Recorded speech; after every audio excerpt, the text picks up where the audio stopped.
my first time in Lagos, my first as an official, not like with family now, my first time as a young person going to Lagos, when me and my babe go Lagos, we just go from school, just go vacation for lag. We dey hotel, they chill. Now after they play Champions League, Barcelona, I think 2009 or 2010, one of those years when they beat us like thieves. I have every reason as a person to hate Messi. I'm saying this for people to understand. An Arsenal fan, we suppose hate Messi. English teams hate Messi because Chelsea hate Messi because Messi have traumatized all of us. I understand. But please, when you see agenda, let's leave agenda and talk to sometimes. I beg. Messi has never been favored by the establishment like you people are trying to paint it. The establishment boy has always been Ronaldo. UEFA has favored him. When I don't make me turn to football content creator, if I turn to football content creator, honestly speaking, I will make many of you people see the real Ronaldo. When I go see the real Ronaldo, please, let's go back to Tinubu. The way I will get angry is when we start comparing Ronaldo to Messi and calling Messi and Tinubu. Please. Martin, I'm saying the truth. Hey! Tell me, I can bet that you have not watched up to 50 Ronaldo games. You have not watched 50 Ronaldo games. 50. I can bet that you have not watched 50 Ronaldo games. You all of you know say the team say girls like Ronaldo. Girls like when he come out in shirts and I go see 6 packs. And when he do Wasiu, all of them go shout woo! They give that tingling for body. But when I go see that, how ladies are now. We know how ladies are. Ladies are, our ladies like fine things. But Messi, that short man, dwarf. Nothing entices people to a dwarf. It's why. Is he a real Chibuzo? Nothing entices people to Chibuzo. I don't like Chibuzo. But we that we are watching football based on football abilities. The ability to create, the ability to be innovative, the ability to entertain the audience, the ability to score magnificent goals, the ability to be a team player. You cannot compare Ronaldo and Messi. There's no comparison. Head to head, with them jam. Because at the end of football, right? At the end of sports, how do you rate people is head to head. If me and you jam head to head, how will it be? You say a better pass me, Abi. Okay, how many times have these people played? They have played 36 times. In 36 times they have played, Messi have won more times. Messi have scored more goals. Messi, in fact, in the 36 times, Messi have gotten Man of the Match award 12 times. As in when him and Ronaldo met, head to head, the same game or the same pitch. Messi have gotten Man of the Match award 12 times. Ronaldo have gotten Man of the Match award once. Head to head. Messi don't score hat-trick for Ronaldo head. Messi don't win trophy for Ronaldo head. Ronaldo never triumph for Messi head. How do people compare these people? How? I don't know if people can go them say he gets Wasiu. He get more Instagram followers. They go gym.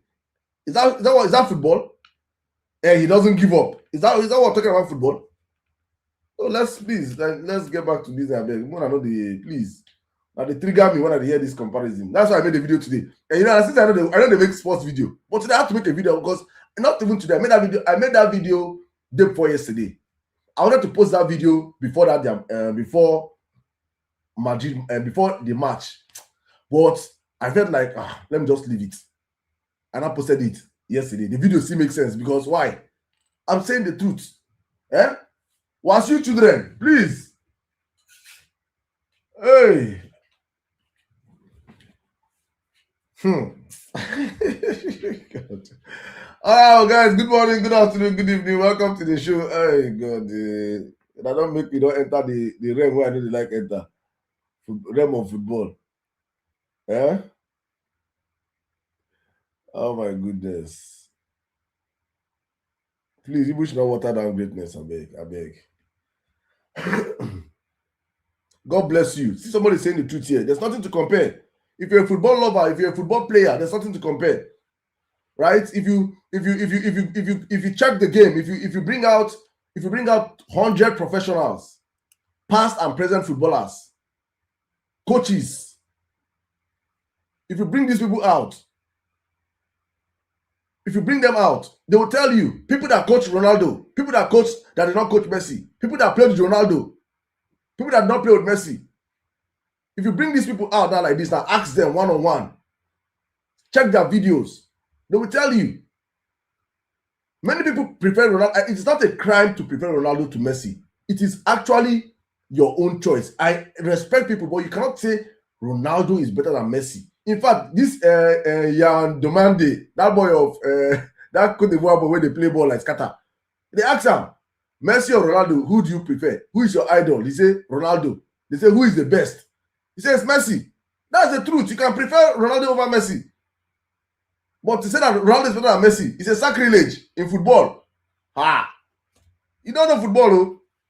Ronaldo over Messi? How? Where? When? Now today offside to score goals, then be better than Messi. Messi, you don't see what Messi do today. Messi, he vests, he miss penalty, he vests, he create goal. He vests, he takes shot when he wants scatter the goalkeeper, and that goalkeeper will go surgery. He carry shot. 39-year-old man, oh. Don't even go. I'll go. Remember, don't push me go football content side to. I beg you. People don't already that scene. If I did there, what I go there? I beg you, please, and you can come and have people. Please, if you follow me, if you follow me, I want to follow me because I'm telling you this truth. Please, don't follow me. I don't have problem. Please, I'm not going to be begging you to follow me. Please, don't come and say, I'll follow you. I'll follow you. What kind of nonsense talk is that one? So I should follow you. I like Ronaldo. As you like Ronaldo, did I tell you that I'll unfollow you or I will not follow you or something? Ronaldo fans are like Tinubu supporters. I'm telling you the truth. They don't like truth. They are so apprehensive. They are so at anything. They will just give me insult you. I cannot insult a Ronaldo fan. It's banter. That's why I don't attack person. Focus back on politics. Leave Ronaldo and focus on Tinubu. Wetin happen? Na Tinubu are going to chop money them after that, right?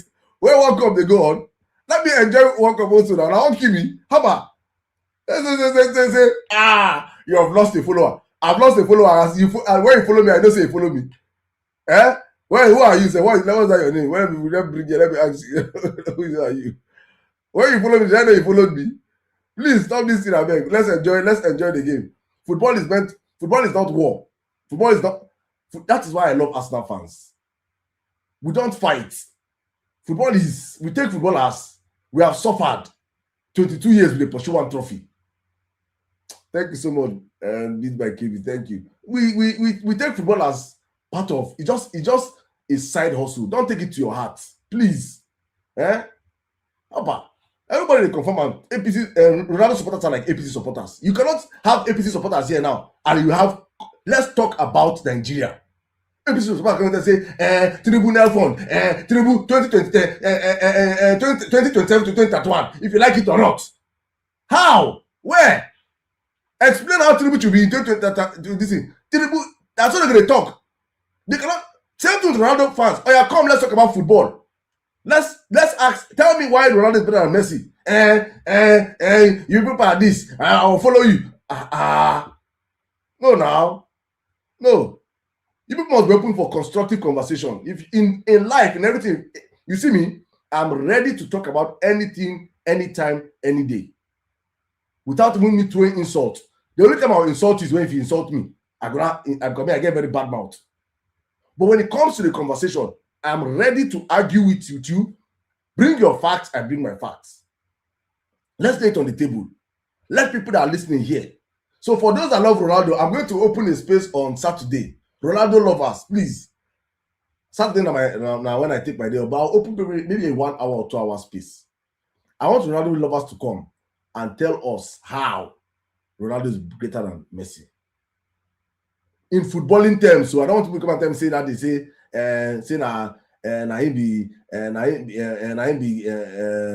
what did I hear today? And he has do you know how much he have more money?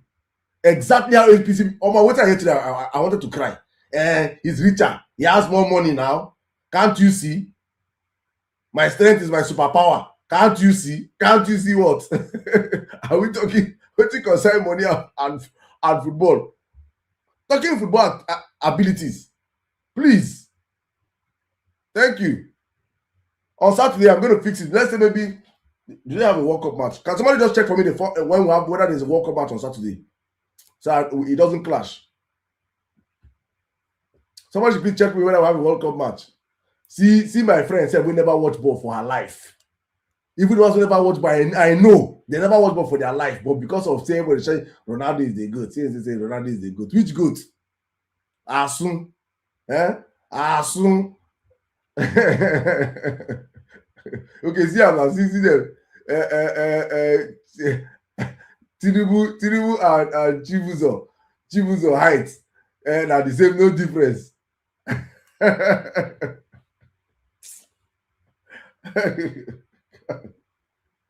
Messi is the greatest, Jare Omalicha. Thank you very much. Messi is the greatest. Please respect greatness.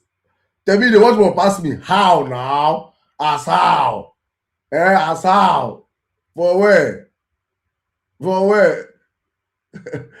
All right, guys, let's get back to program. And thank you so much. You know, we're in the season of the World Cup, so and actually, this is actually me, trying to get back myself, because the truth of the matter is that I am actually not happy that I'm not watching all the World Cup matches.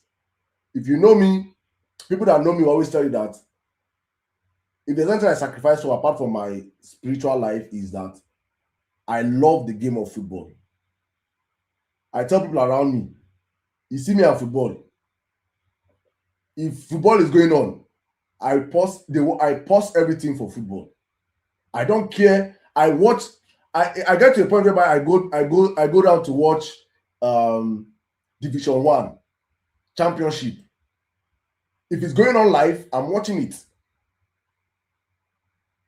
I'm that invested in football, right?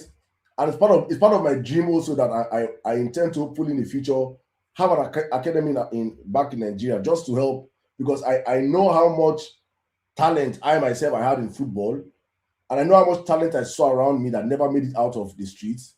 I wish they did.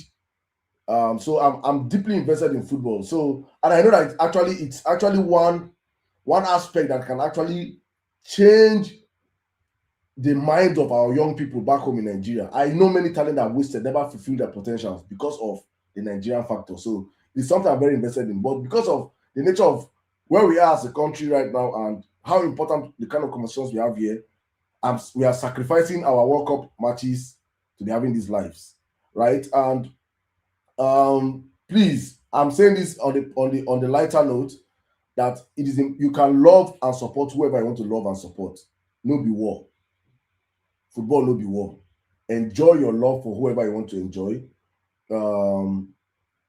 Like who you want to like. So do your agenda, because football is about banter. If you don't do banter, if the joy of football is banter. Thank you so much. The joy of football is actual banter, right? Meanwhile, guys, please can we power tap the life. If there's no banter, there's no football. If Messi no win, I no laugh you. If say Messi lose today, una go enter my DM. They laugh me.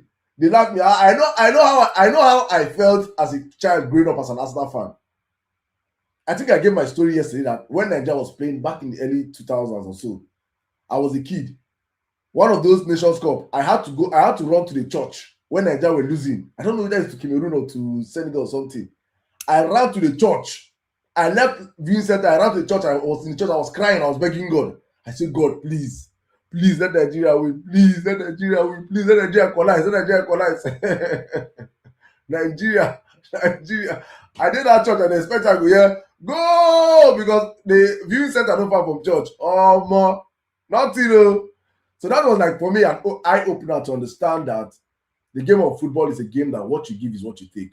I don't believe that. I believe that probably if God intervenes in the game of football is to maybe prevent you from injuries, maybe favor you one way or the other. I don't believe that God will come and have a favorite team that should win, or that these people pray pass. Because everybody enter pitch now, everybody they pray.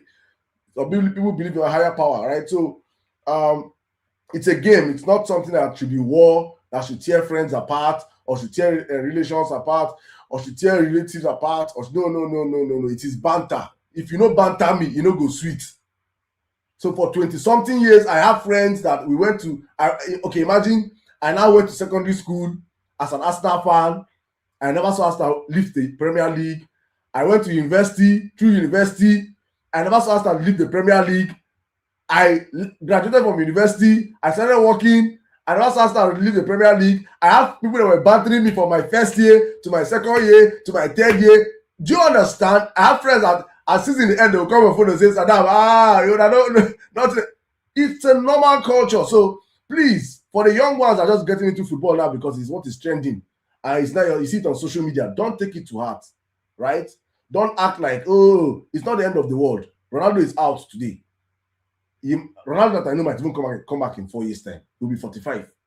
Roger Miller played football, I think, at 40-something years. Maybe it's not the first. He might come back and he might win the next time. It's all about banter. Just enjoy the banter while it lasts. No take them to your heart. Make you not get high blood pressure. Don't be like APC supporters. When we say if I begin to cook Tinubu now, and I start cooking Tinubu now, you can see that they go put comment section. Begin to insult my papa, insult my mama, insult everybody, right? It's just football, it's just banter. But guys, let's jump back to the conversation. Yesterday, we're talking about this young man okay, before we jump into the conversation, let me just set the ground rule. Please, guys, let's share the live, guys. I know I was distracted. So I decided today's show distracted. Yes, rightfully so, because I know that today's show, had it been, it did not favor me. When I for come here today, they laugh me. When I for come here today, they cook me. For comment section now, all them tell me, my brother want me in Nigeria, all them Francis, they will write kukute this thing. Now they cook me for comment section. And I make a cook now. So I'm giving people what people have given me. So I don't say banter delayed is not banter denied. Yes, I know that the banter what I won't give me, when they wait for next time. If Messi no win this trophy, una go use me do suya. I know. So I'm getting ready my own. So right now, let me cook you people. So please accept my cooking, Thank you very much. But meanwhile, guys, please let's share the live. Let's power tap the live. Please on Facebook, I see people, guys. Please let's share the live to our stories. Let's power tap the live. We're talking about our country, state of the nation. Don't forget that we're doing football. I beg, remember that they give me update for today's match. I want to know who they win. I beg. As of Tuesday, don't look forward to 10 p.m. I did. Hey God, I see what I will contact today. I did not say, bless I don't go host this live today. As that thing 820, I say, the cooking go there very rugged. What I won't come talk. Hey, I say I don't go host this live. I go dodge. I say I go dodge it tomorrow. But the God when they see, God that sees my heart, that knows that I'm innocent, that knows I have to deliver. I have to be Moses. Say, my son, no, not today. So it was great today, but please, guys, let's just power tap the live. Guys, we have a target on TikTok. If you're watching us across other platforms on YouTube, on X video, please let's share the live. All my Ronaldo supporters, I beg, more than no vex for me. And this period, I go cook Egbon Wasiu Suleiman from Sulurele. When I hear a name, why I give up me Egbon Wasiu Suleiman from Sulurele. Now you name be that. I go cook am. More than no vex for me, I go cook am. As I cook Tinubu, when I just I cook Tinubu, I go cook am. It's not personal. It's all banter. Don't take am easy, Don't take it to your heart, please. I love you people, When I could not no best for me. Now part of the game. People are, God, football. All the people that are newbies in this football business. Football joy is cooking, As blessed I don't want more for viewing center. All these new generation football watchers. We grew up watching ball in viewing center. They are cooking you live on the spot. Hey, now that they enjoy you. Like go their house, they watch football. Yeah, you go see me wey never chop for 3 days, they sweat. Wetin happen for their head? Wetin they tell you for there? Let me cook with Tinubu guys. All right. I just want to start today by saying a big shout out to Alex Onya. You know, there's this skepticism that comes when something's happening in Nigeria. I feel like all the time I'm like, hey God, may this no follow. You know, Nigerians, we don't say that we hatch our egg on time. And this young man, when he took. Remember when I told you guys we talked about taking some of our children from Nigeria to Rome for the mass competition, and in that mass competition, they wrote the exams over the weekend, and the result was meant to come out today. And he was always saying, they will get gold, they will get gold. Hey, I just, for my mind, I say, ha, may these boys don't come go there, because that small boy, we done the boy done the chop life past many of us. So I said, may this boy don't say that food, just go there, room, go the chop. Oh. Make all the ginger, may don't come go for our hand. Oh. I was just holding my say, God, I beg. May these boys they see favor. But the truth of the matter is that you see how I'm thinking now is actually how we average Nigerian thinks, which is actually a bad way of thinking. Because if those children prepared themselves, right, which they did prepare themselves, if then there was no point of being scared of their of what they will do. Because the boy had come out to say that I did well, I know what I wrote, that I scored that I think I did not answer just 3 questions or something. But me, in the Nigerian nature of us, I'm like, please, let them fight. You know how the religion has been sold to us that even a miracle pen, come and you go bless our pen. Maybe if you enter exam, make our pen write for us. You understand how we have been brainwashed in our country? So I always find myself caught in that metric sometimes. So I was just hoping I say, God, may these boys do well. And for those that do not know, the result came out today, and actually those guys got 2 gold. That means we have the best math students in the whole world from Nigeria.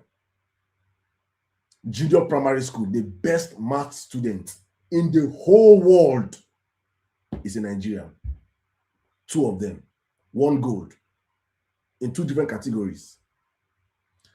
And it is because one man decided to take a shot. Is it 3 gold? It's 2 I saw. Please, someone confirm. Is it 2 or 3? Please, I saw him say it's 2 gold. I don't know if there's a third one. If it's 3, the better. 3 gold. Oh yeah, now I don't see him. 3 gold medalists in 2 gold. Please, Mickey can confirm. I thought I saw 2 gold, 1 gold, 1 silver. 2 gold, 1 silver. Please help me confirm, please.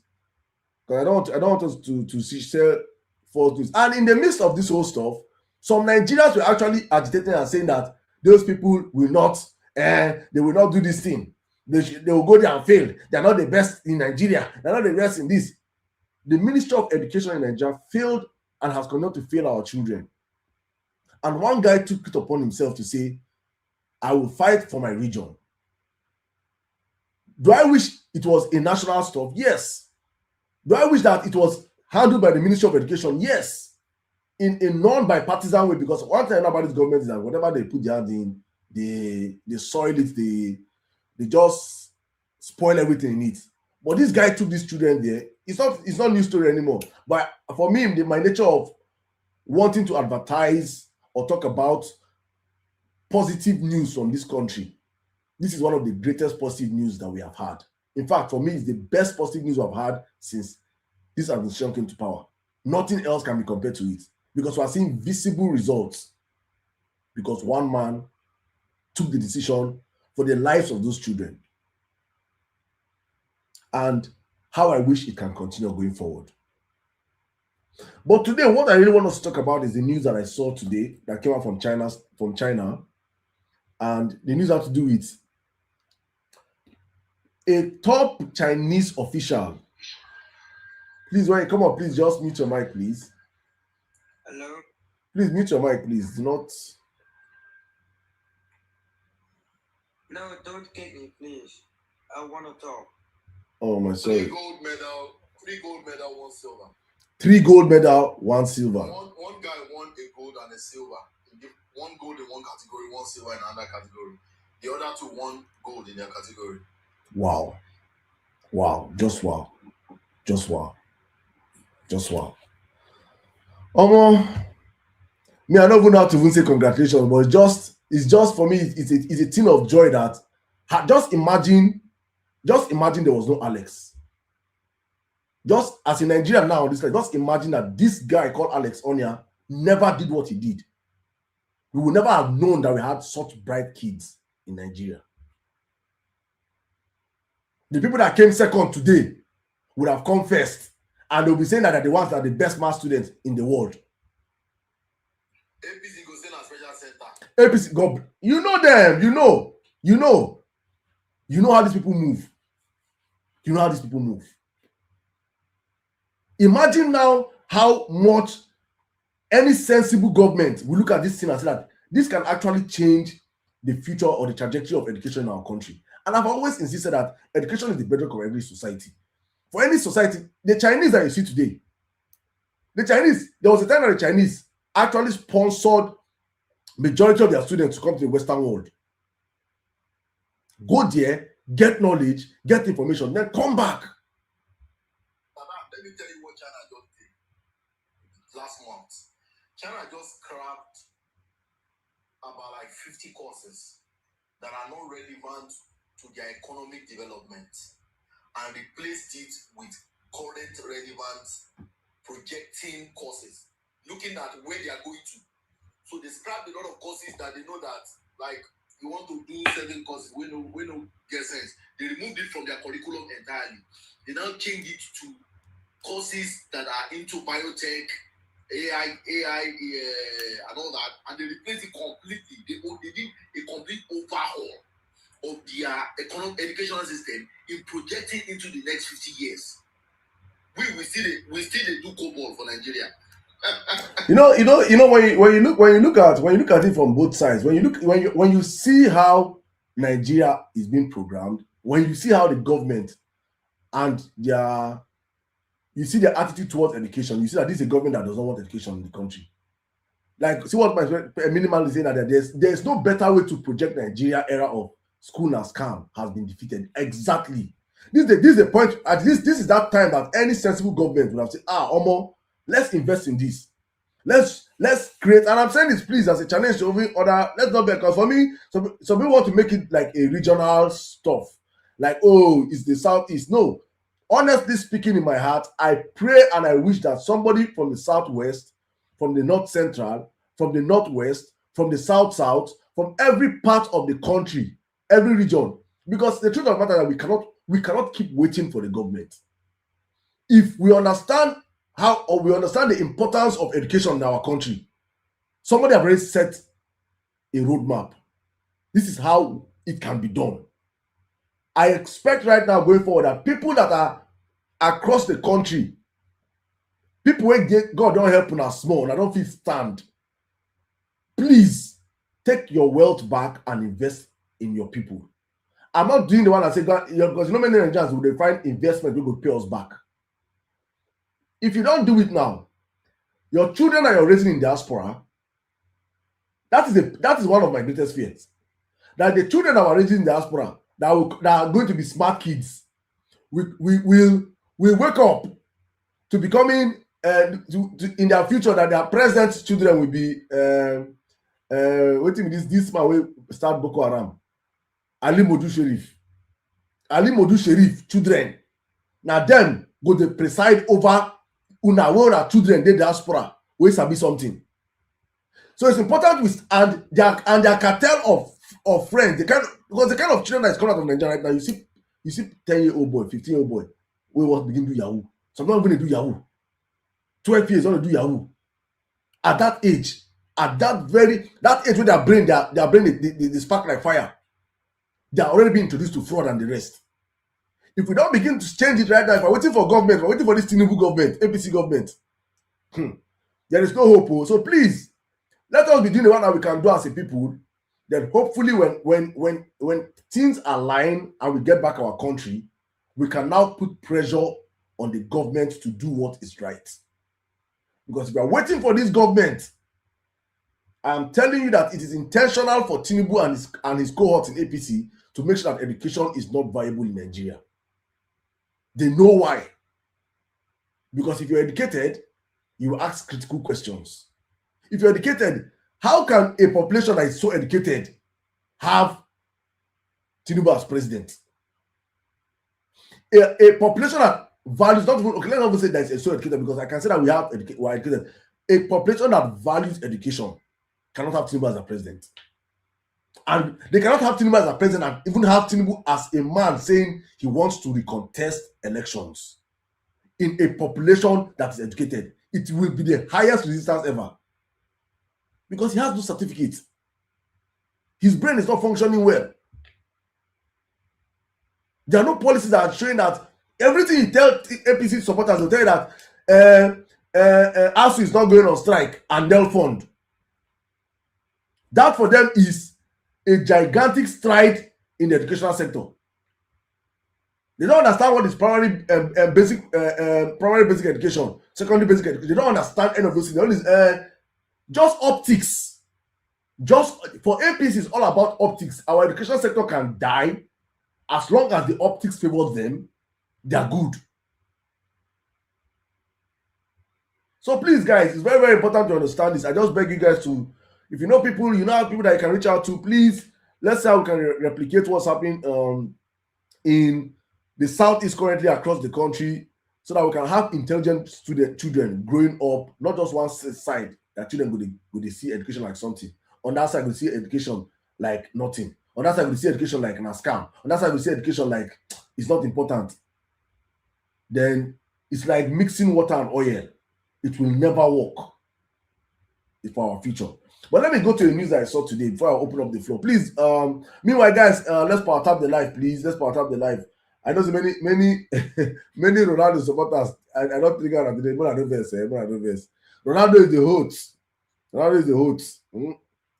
My G is silent. Power tap this live. So now we can get more please conversation. All right, but let's power tap the live. Let's power tap the live. Oh my goodness. But a news came out from China today that they are sentencing a top Chinese official to buy for corruption to the tune of $340-something million. $340-something million. Then they won't buy person. They go buy person for China. In Nigeria, IMF is telling Nigeria that as it stands right now, that they cannot account for 2% of the budget. 2% of our GDP, sorry, not the budget, of our GDP, which is approximately $6.6 billion. $6.6 billion is into, that means if China is unaliving one person for 300-something million, if you do the maths, that is 6,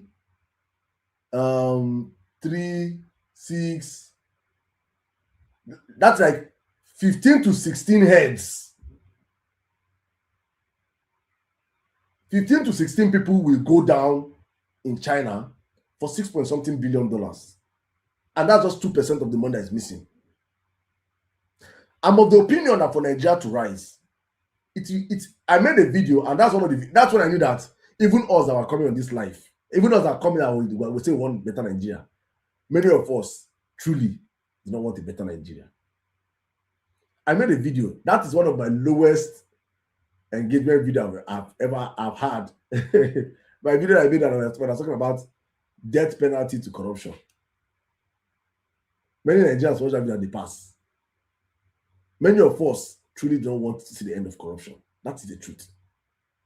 Many of us are not just happy that it is currently favoring them. People want it, if it is their side, it is now favor. It is grace. That is the truth.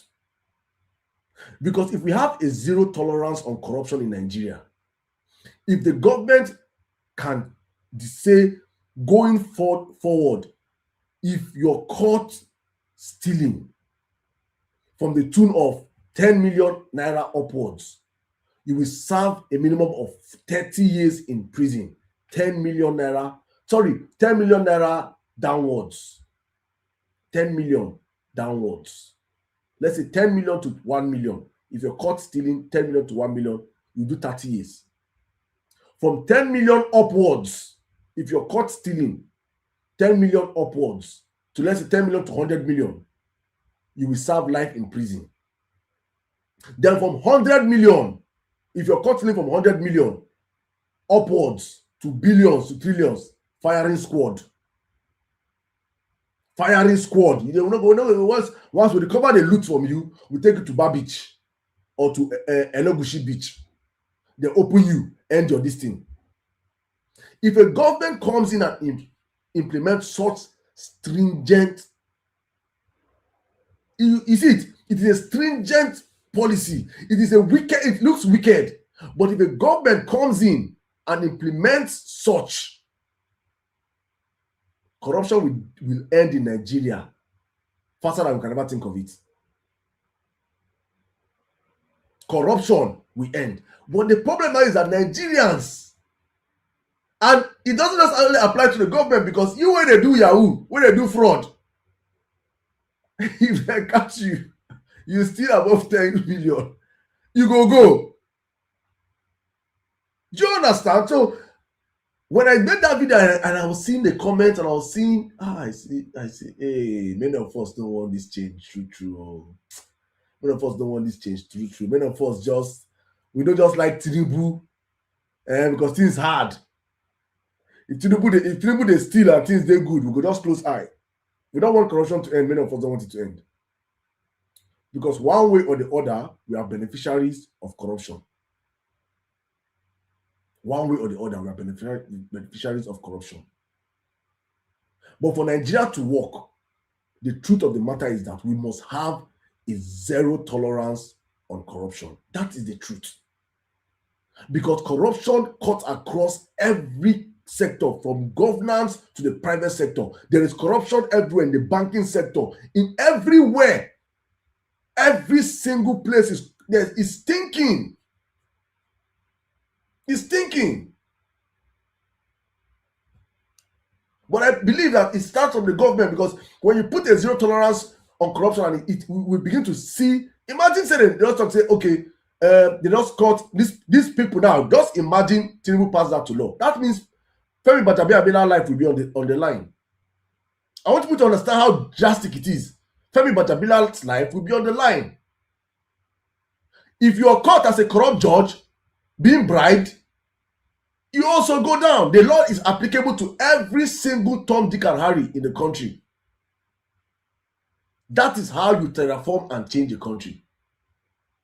These are those things they call low-hanging fruits. This is for those that are wondering how will you change, and that I always use Peter Obi as an example.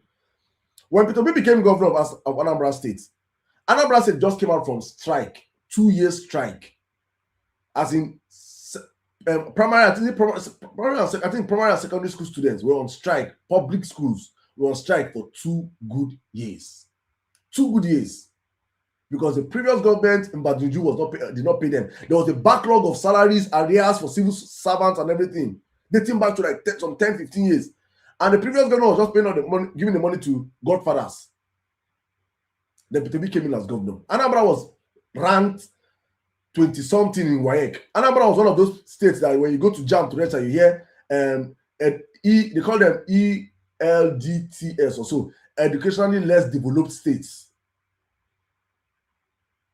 They call them ELDS. So if you wrote JAM, you will see. Remember that I said, is it the right ELDS states? Educationally less developed states. Anambra was one of those states. There was no incentive for the people in Anambra to go to school. The boy child in Anambra was majorly being sent to do house apprentice system. When Peter Obi became governor, and one of our lives, when he was asking a question and asked him, he said, I did not sack one teacher. The same teachers that were teaching these children and they were 26th, in the country are the same teachers that took those children to the first position in the country. The same teachers, the same set of teachers, the same set of Nigerian footballers. Hi, Francis, no verse. Please, I'm gonna have a WhatsApp calling number from tomorrow. Please, I'll have a WhatsApp calling number from tomorrow for my live show here. Please, I will. Or for YouTube. So it will make oh, it's not possible. I have to buy another phone. That's the problem. Shit. Let me see. I'll think about it because YouTube people really want to really contribute to this conversation. But I'll think about it, please. I will. Thank you very much, and Jamming. That means I have to sacrifice one of our one of our lives. Which people can allow me can sacrifice their life. Okay. But thank you so much. I'll think about it. So please, thank you. Meanwhile, if you want to join the conversation, you can just come to TikTok or Facebook and you can join the conversation. But what I was saying have to do with how policies that you implement as a government can terraform a system. I'm telling you that when sensible governance come into Nigeria, we don't need to go and get new police people. That same policeman, where you see say he not see 100 naira for road, make your eye close. When sensible leadership come into a country, that policeman go see 100 naira, his eye go close.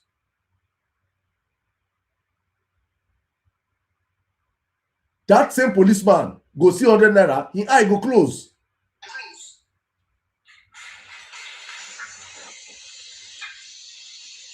Please,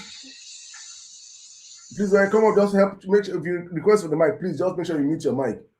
So there is how when you come in and implement policies, this people know how to bend to rules and regulations. I've always used the analogy on my platform. I said the same Nigerian that obey rules in diaspora, in Nigeria that we queue in MM1, at Heathrow Airport, or in JFK, or in Doha, or one of these top airports, that will join the queue. As that Nigerian is landing at MM1, I mean MM2, that same Nigerian will stand for line, you read the catch am, he stand for line, he no move. As he dey enter MM2, he go jump line. The same person, different countries, different systems, different adaptability. It is because in these countries that they are staying, there are actually rules and regulations. And not just rules and regulations, they are actually punitive measures for these rules and regulations. Thank you. So if you break these rules, you serve the time. That's how you fix systems. That's how you fix a country. These are low-hanging fruits that any sensible government, and that's why I am betting everything that Peter Obi will fix Nigeria in 4 years. Because the Nigerian problem is not more about infrastructure, it's more about systems. We don't have working systems. Working systems can be fixed in any country with sensible leadership in the space of months. It's not a year program. It's not 5 years program. Tinubu would have done it. Same way he came in and he changed the national anthem in the space of few days. It's the same way you come in and you implement these policies in the space of few days. Subsidy is gone, it's day one. Economy trickle down, day one. It's the same way you come in and say corruption is gone, day one. It changes day one. It is the same thing. It is the same thing. It is the same thing. There is no magic anywhere. It is the same freaking thing.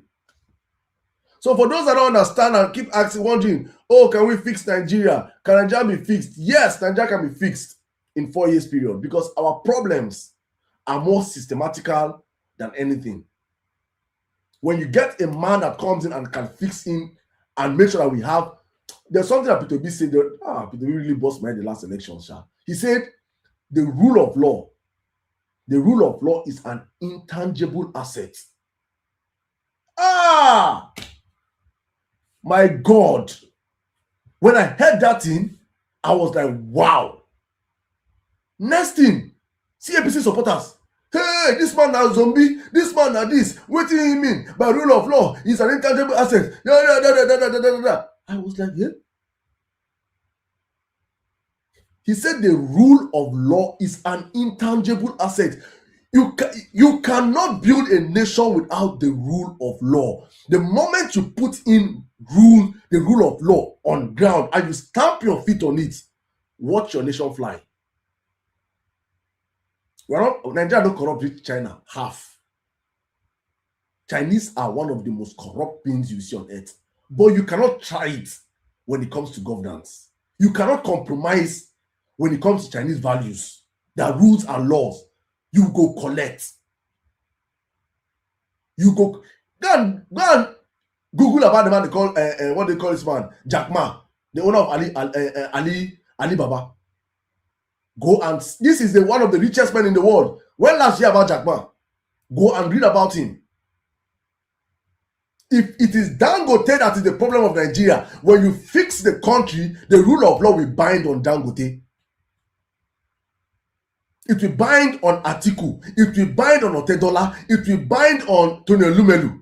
It will bind on Jimovia. It will bind on every single person in that country. Ban on. If you break it, you do the time. And that is what the establishment are scared of with P2B. Because if P2B comes in, these are the things he will address and he will fix. That is why the founding father, the grand patron, the organizing chief, the introductory god of Boko Haram to Nigeria went on air yesterday to attack P2B. Because they know if P2B enter, it is over for Boko Haram. Terrorism is a multi-trillion naira business in Nigeria. Terrorism is a multi-trillion naira business in Nigeria. Take it to the bank. People are making billions and trillions of terrorism, both sides. From the government contractors to the people that are executing terrorism offline. Because terrorism is all tied to what? The Nigerian scarce mineral resources. Resources under our ground. I think we're going to do that space one of these days. But if you go and check my profile, I've done it. If you go back to my profile, we've done that. Nigeria is here on earth. Nigeria is that proof. If you're a Christian or you're a scholar or you're a faith, one of those Abrahamic faiths, you know that what they say, the land of milk and honey. Nigeria is that land of milk and honey. We have everything God has given us on the Nigeria we can mine our resources and we will build this. We will build a laptop. We will build cars from the resources underneath our soil. We don't need to import anything. Waiting there our soil. If we can mine it out and we will develop it and we will create wonders on earth. But some people do not want that to happen. They are the ones that are pushing this terrorism and the rest. So it is business. And that's why yesterday when I saw that man coming out to speak yesterday, Modu Sharif, I say, my goodness, P2B is doing something. The moment people like Modu Sharif come out to attack you, this is someone that every Nigerian on earth, if you love Nigeria, if you have been doubting as a Nigerian, say, who should I support? People are doing propaganda here and there. They are talking about this candidate, talking about that candidate. Who should I back? Who should I follow? Who should I lead? If you needed any clue, forget my own word. Forget the word of any other person. Look at who people like Modu Sharif are against. If Modu Sharif comes out tomorrow and says, starting with P2B, I'll be scared. Maybe after now, they hear it, they can tell him because go say they support him. Maybe say, hey. But if Modu Sharif had come out yesterday and say, yes, no, I'll be very scared. These are the people that brought in Boko Haram terrorism to Nigeria. For him to openly come out now is because they are feeling the fire that even in the north, they understand that the game has changed in the north. Tinubu has lost the north already. The north is now negotiating. How can we do this? This man, how can we really back him? They had to send people like this because this is a core extremist. Terrorism rose. Boko Haram started with him and his commissioner then, Shetima. Who is your current vice president in Nigeria today? You see, Nigeria is very, very deep. Nigeria is very, very, very deep. But let me allow other people to react to the conversation, guys. Welcome to the live. Welcome to the live, guys. My brother Mikey, you're welcome. If you wanna meet Mike, you can meet and speak, my brother. There's no time frame for today. Let's just talk as we can talk. Yeah. The problem, almost most politicians and most intellectual Nigerian have preferred solution in different kind to Nigerian situation. There have been a lot of solutions. So the leadership of Nigeria do not lack solution. There is enough resources on what can be done on managing the mineral resources better, on what can be done in fixing the educational system, on what can be done in solving this corruption problem. So it's not like there is no solution. But the question is, who are the people that will execute those solutions? Is there a willingness? Because if you put a cat and you use a cat to guard meat, you are joking. You are joking. Because all the cat is seeing is food. Why would I want to block where I'm going to get food? I have some prominent people that I know who are civil servant in the top level of civil servant. And sometimes when we are bantering, when we are doing our banter, these are like godfathers to me. And we will say that, but you know that this money you guys are spending is corrupt money. You know what he tells me? He said, Mike, I know it's corrupt, but what will I do? Say, if I don't take it, if I leave there 5 minutes, the person that will come after me will take double. Exactly. He said, it's even more dangerous that for me to be in that system and not steal. Because if I'm in that system and I'm not stealing, the fact that I'm not stealing and I'm in that system, my life is going to be in danger.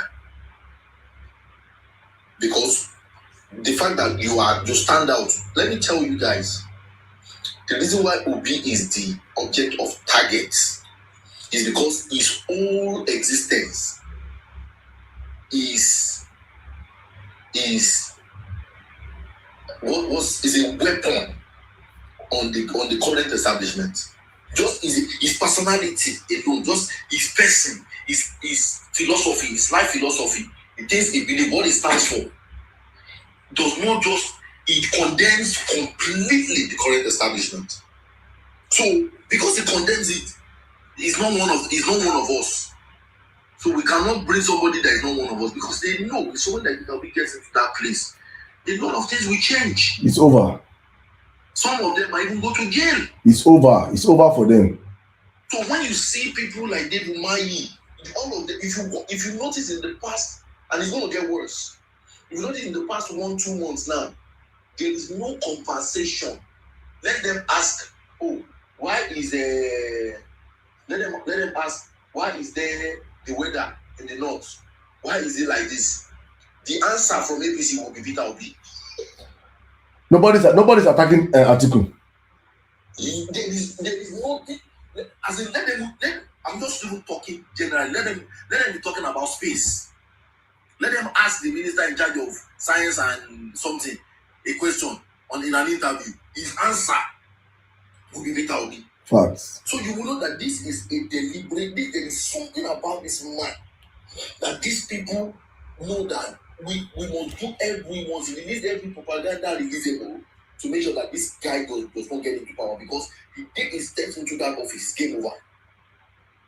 And I have heard all these narratives where they will be telling you, go and hold your governors accountable. Is it only the federal? You see, the way these people, the way they change the narrative, the way they shift the goalpost. When APC was in opposition, why did they not hold the governor of Lagos State? When Tinubu was in Lagos before he became the president, Why was he tweeting every 2 minutes about the federal government when he knew that state has the solution? So all these things that they talk about, you will know. And this is a point that, just like you rightly said tonight, it's a pointer that there is something about this guy that we all have to rally about him. Now, here's my point. I'm not saying Peter Obi is a saint. And the man, many times I said he is not a saint, but he will do the right thing. Mikey, please, just before you continue, going forward, I am now calling Peter Obi a saint. Peter Obi is a saint when it comes to Nigerian politics. Peter Obi is a saint. You're right. No Nigerian politician dare tell Tinubu to resign. Not once, not twice. Say Tinubu resign. You dare not. You must. Do you know what it means? You must be as clean as snow. Peter Obi is a saint. Don't allow these people. Do not ever allow them bring you, because what they want you to do they want to bring you down to the level of everybody's. Peter Obi he's the only uncorrupt Nigerian politician. Nigeria don't get two.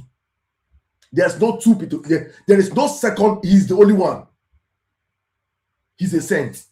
I before I used to totally say that, but I asked myself, I say, if Peter Obi had corrupt cases, even one, this animal called Soludo wouldn't have exposed him by now. They don't tear him apart. Soludo has been sitting as governor of Anambra State for the past 5 years plus. He hates Peter Obi with all his guts. If I don't bring out one and say, see this one, this one hold up for work. No day. There is no way you can. This man, there is nothing. If Peter Obi's mates that Dangote them, Peter Obi's mates that them Dangote, Peter Obi senior them Elumelu, them Jimovia. Peter Obi was already a bank director in the early 80s and 90s. Yeah. This is a freaking billionaire. He don't make money choke before he ever enter politics. He was a multi-billionaire sitting on about 11 top companies before he enter politics. Traceable wealth. You can trace it. They know. So they don't say. And another thing when they pen them pass, see they say Panama, Pandora paper. Yeah. So what Peter Obi did was, as he was entering as governor, he tied his trust fund. There's this Panama. It's tax free. This is what billionaires do. They tie their wealth and go and put it there in the tax heaven where it's not being taxed. So you can keep your wealth there for the next 100 years for your descendants unborn. Your descendants unborn will be Peter Obi till the end of this earth. None of his products can suffer. He has tied wealth for them there. So the Nigerian people, if they pay, I should talk about say he don't carry his money and go and put somewhere. So they cannot even attack, even the ones that they attack him for Nigeria now, the wealth they attack him for Nigeria now change for him. He's feeling the brunt. His business has been attacked in Nigeria. His major wealth has been tied out. They can't touch it. So it they pain them. You can't touch this man. He's a freaking saint. So I'm selling him as a saint to Nigerians. Yeah. But go on. Because if you compare him with all these other guys, you cannot. It's heaven and earth. Light and darkness. I was listening. I was listening to a person when they were talking about, he put his money, government money in a place he has interest, and I'm like, if not that you guys are mysterious and you're dumb in your thinking, bro. If I have something that I believe in and I invest my own personal money in, if I have the opportunity and I'm in a place of position to elevate as a governor of my state, am I going to take my money and invest in something that I don't believe in? And let's even forget. Let's be more practical, right? Peter Obi was the chairman of Fidelity Bank. Yeah. Peter Obi, when he was living, he invested, he saved. What a man. I'm telling you.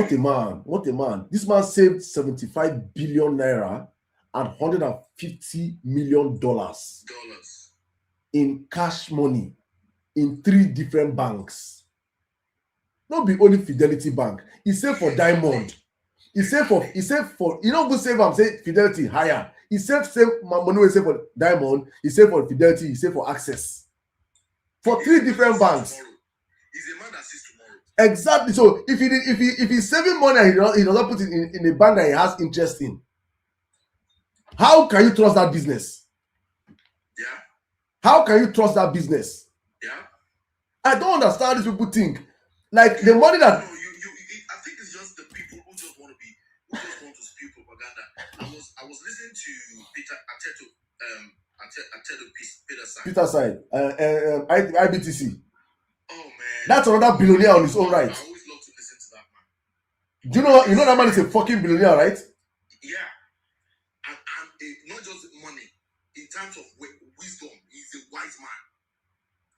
And he said, among all the governors in their sets, that Peter Obi is one of the 2 governors that are part of the Economic Council of Jonathan. Facts.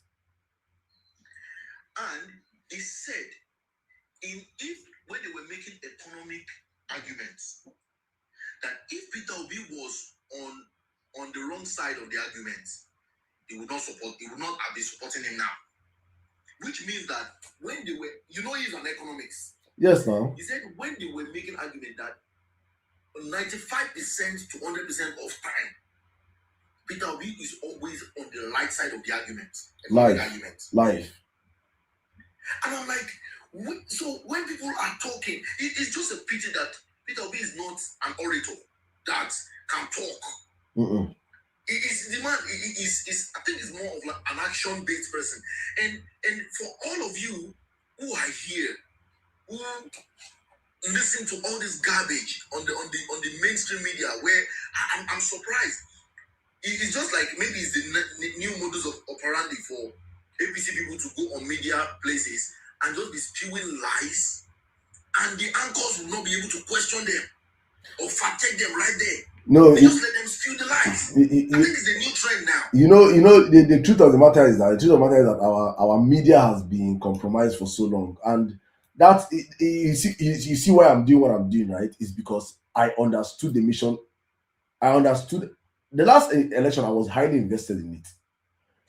I never knew how deeply entrenched Bola Ahmed Tinubu is in the media space up until the last elections, right? Tinubu has hands in 70% of all your media establishments in the country.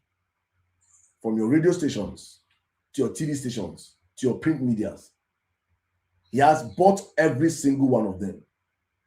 So when I wanted to go in, because my platform, the violence space, when I wanted to take in jingles to the northern part of the country, was when I knew that Omo Tinubu get most of the radio stations or not.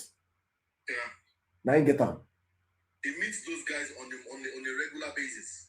Exactly. So when you see all these shame where you see for this Channel TV, all those people are they just wear suits. They are serious corn and kuli because they don't have kuli for our diet now. I don't understand why somebody will be spewing lies on national TV and you cannot say, look, according to ABC source, this is not true. I don't know why. And I'm like, is this what journalism has turned to now? We don't have journalism in here. So people are just allowed. Imagine somebody like Arabambi.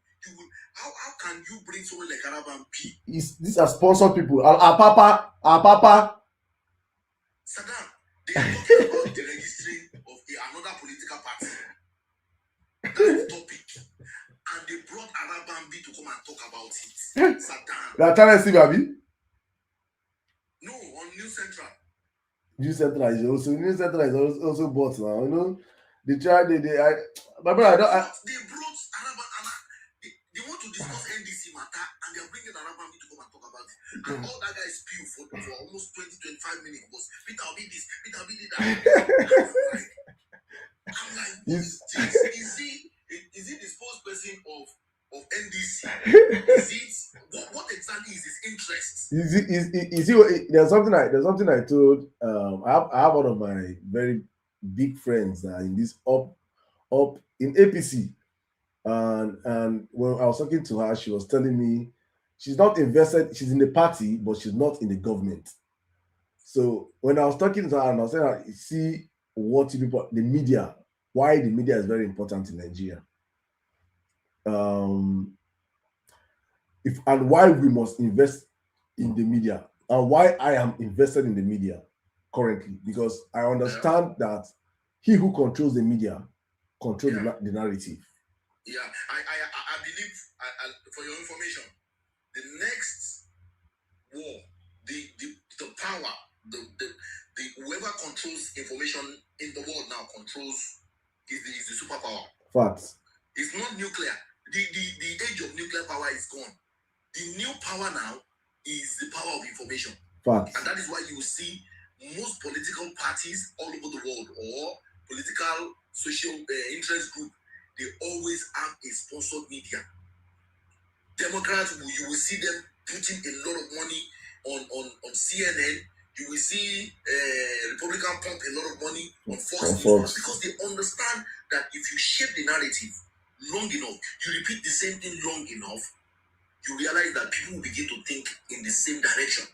Facts. And that is exactly what is happening in the, you know when 2023, Saddam, if you observe, comparing 2023 to now, as of 2023, the narrative is different now. There are a lot of things that people were spewing, they were chipping it in to counter Peter Obi's ideology and all that as of 2023, but it did not fly because on social media there was an aggressive resistance. A lot of information to counter all those things. Guess what? If you notice now, there is the same information that people were not buying in 2023. You will see a lot of people now be saying but they said this.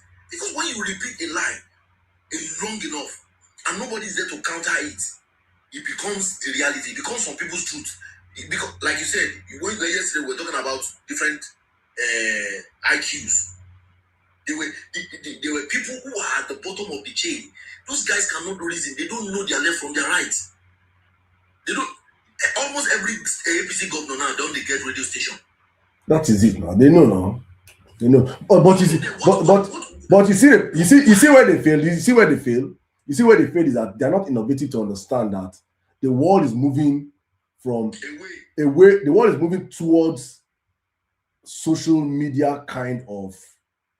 We are the new media. This is a new media. Yeah. What's happening is a new media.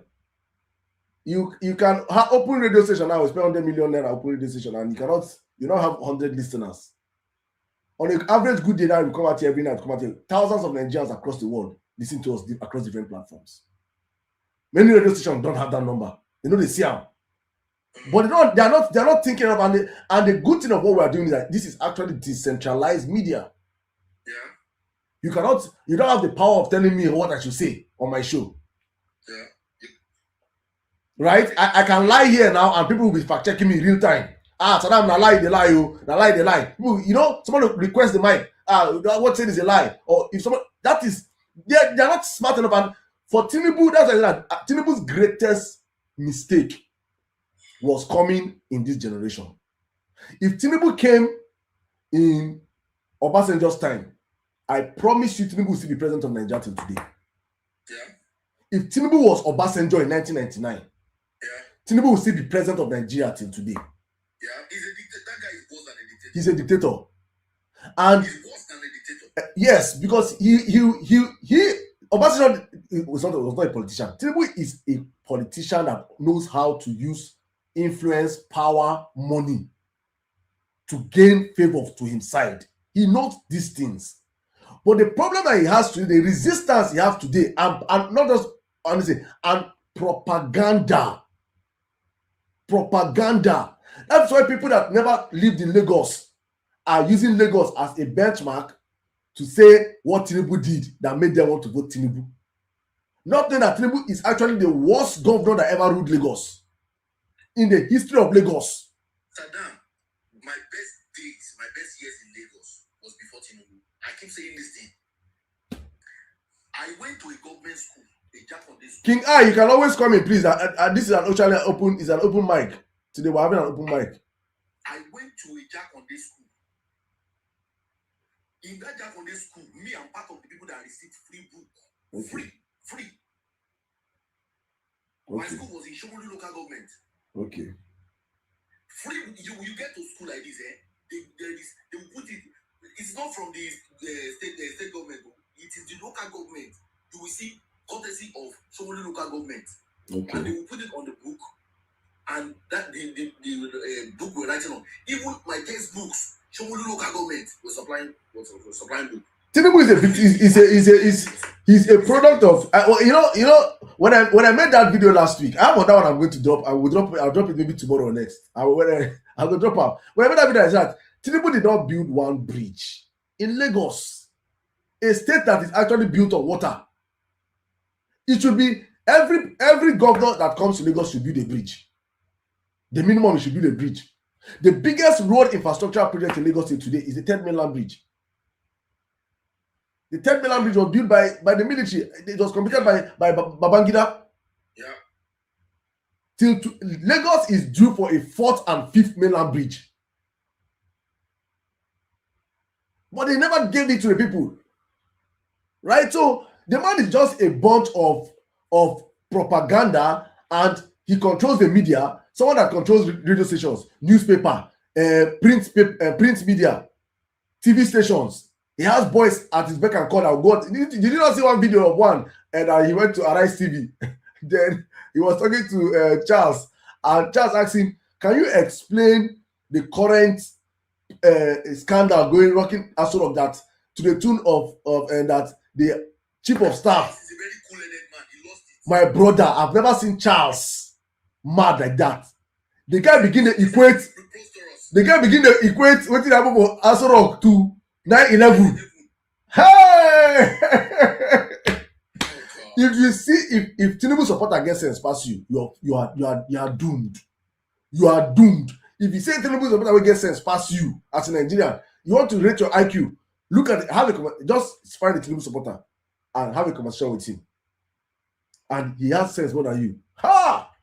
I don't even know, because they will bring your IQ down. How do you equate the criminality that's happening out in Aso Rock with Gbajabiamila to 9/11? What is the correlation? This is not apple and orange. This is apple and dawa dawa. Do you know what they did today? The news today? They went to go and arrest that guy's father. They went to go and pick up that guy, that prince. They went to go and arrest his dad. Really? Yes. They said that he breached his bail condition. Oh, so if somebody breached bail condition, the next thing you do is go and arrest his father. I'm coming. Please let me just address someone on Instagram. Official Paco say you cannot be criticizing politicians' tactics and be supporting a racist country. Please, you people that used to support football, I've addressed this before. Please, football is all about agenda and banter. I don't know how you people think. If you're talking about racist country, every country, America is a racist country. America is built on racism. Same thing with the UK, your colonial masters. Many of people are supporting Belgium. Do you know that Belgium killed millions of Africans? Just stop all this nonsense people. Do you want to do? If you hate Argentina, hate Argentina. Don't come and be doing one. Don't bring this. One of the most brutal colonialists, Portugal. Portugal. Do you know what Portugal did to Africa? You that are supporting Portugal now. Do you know what Portugal did to Africa? Let me even shock you. Do you know what Portugal did in Africa? Portuguese came to Nigeria before the British. Yes, now Portuguese came to Nigeria before the British. Portuguese were in Nigeria before the British. Do you people know? Many people don't read history. That's why I'm doing Argentina is because I follow people online internet historians. What do you know about racism? Lagos is a Portuguese name. Lagos is Portuguese. Now Lagos has named Lagos Portuguese. Portuguese name Lagos. What do people even know? Please, people should wake up. Please don't be bringing out when you want to gaslight people. See, we will read book. We go school. right? Don't bring that thing around outside. We know racists. No, say the kind of education we had, and I keep saying to people, I went to a public school. Tell me say don't support. You're supporting this thing. Which public school did you attend, please?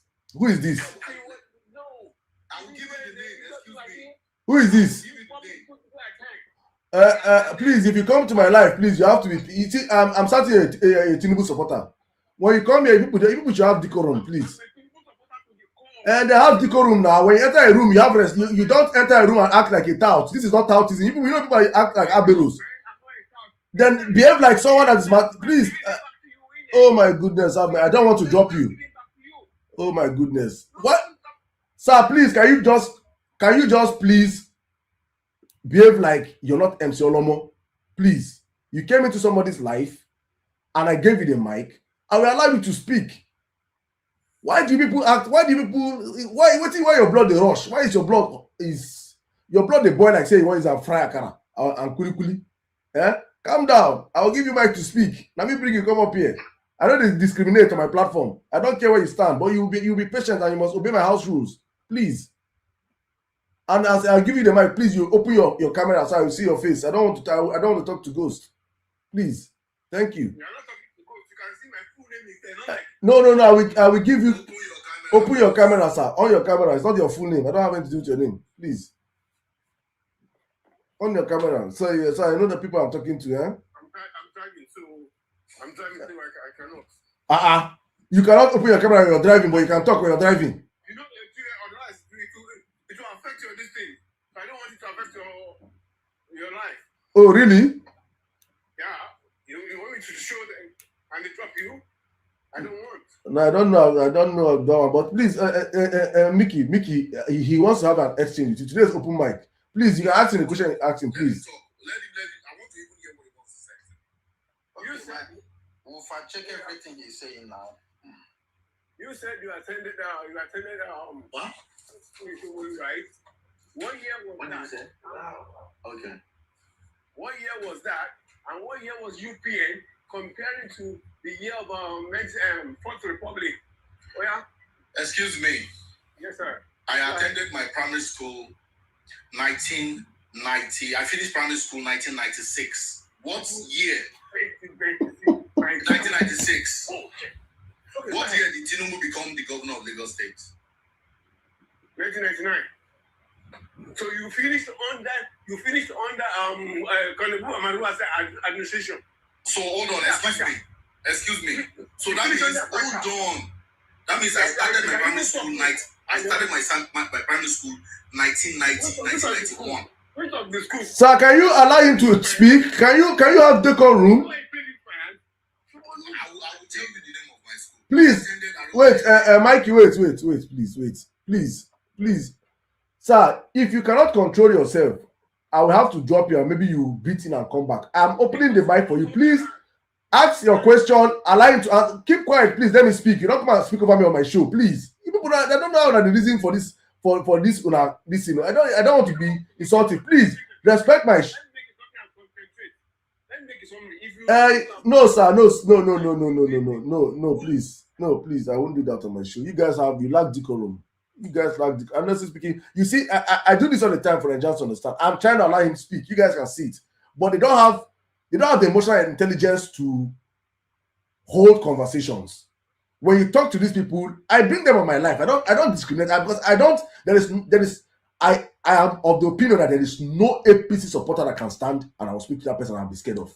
There is nothing you know. You cannot be an APC supporter and what do you have in your brain is empty. So I want to fill you in. And I'm saying it out of utmost humility. So when I bring people up here, please come and say what you want to say. I'm not running away. Request the mic, but speak like a human being because people are across different platforms listening to you. Not when he's answering, you're still shouting, like say Ojo Eleba or they under bridge. You know what they don't understand is that first of all, my phone. Let me bring him back. I'm going to bring him back now. Please, if I bring you back up, if you cannot hold a conversation without talking over each other, I will drop you again and I'll just block you out of my life, please, sir. Thank you. Continue, please, Mikey. Sir, let me tell you, I'm in my 40s, okay? And I attended my primary school, Arushebe Primary School. It was a Jakonde school, built by Jakonde. That was the school I attended. And as at that time, I got free books.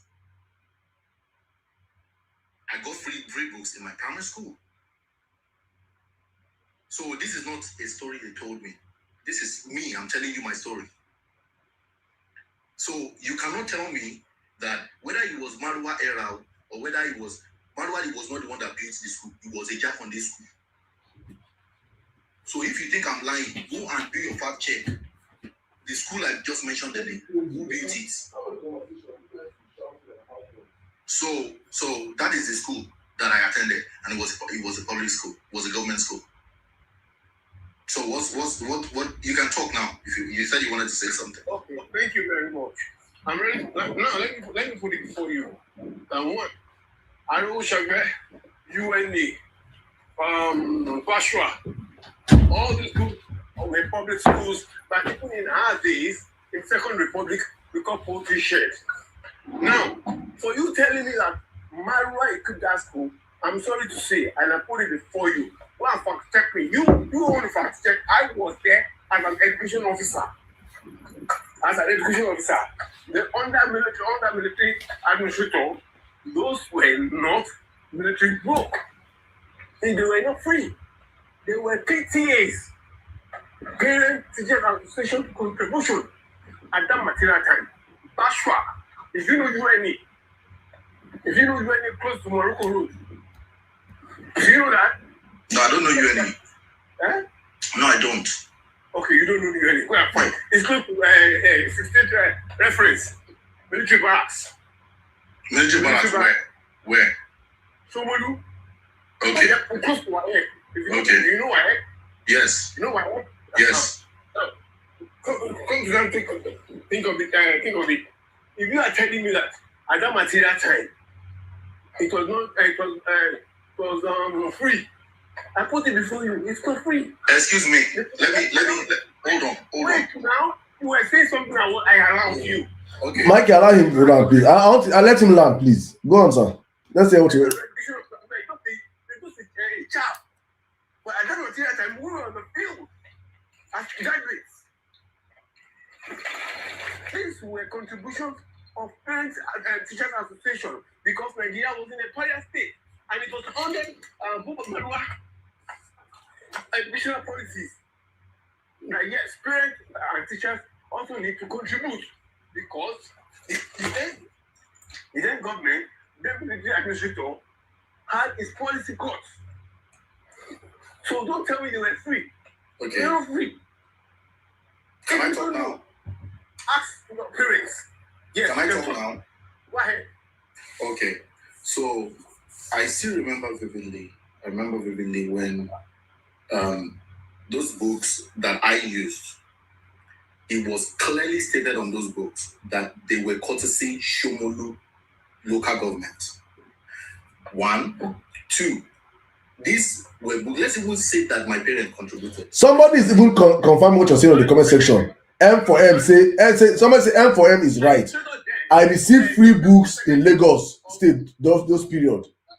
Is he saying this? Is he making his contribution in general or just only Lagos? Because I know that I received free education in my primary schools and I received free books. So I don't know, is this general as at 1998 when I was in primary school? I received free books and free education in Abia State. So is he trying to tell you that there is nothing like free education as at then? I want to let's even say that it was PTA. Sorry now, yeah, it was Cheso. Sir, let's even say it was PTA, yeah?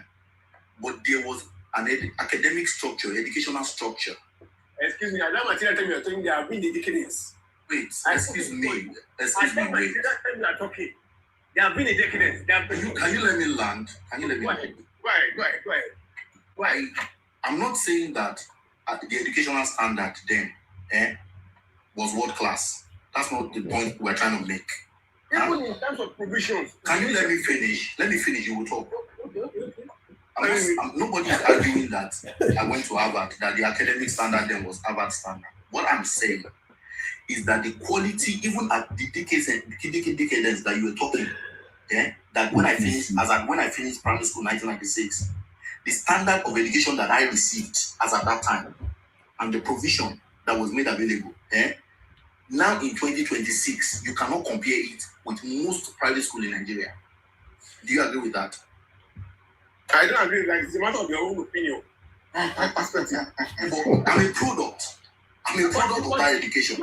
Excuse me. You are a product, but you are not an initiator.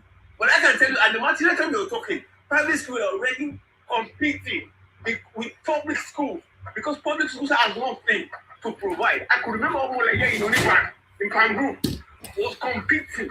Parents were taking their children in their wards of public schools. If your parents never took you, well, congratulations to them. Let's ask people on this line. Hold on. There was no much attention because at that material time, Nigeria was going through military political turbulence. When Nigeria was a pariah state, have you forgotten that? At the material time we are talking about, this is okay. What is the point of your argument? So what's the point of your argument? No, the point of my argument is that now the present situation was even much better off during the military era you're talking about. Now, guys, you're a liar. Stop! I said stop lying. I said stop lying.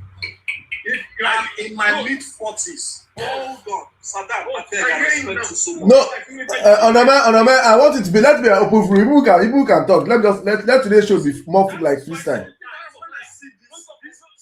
Hold on.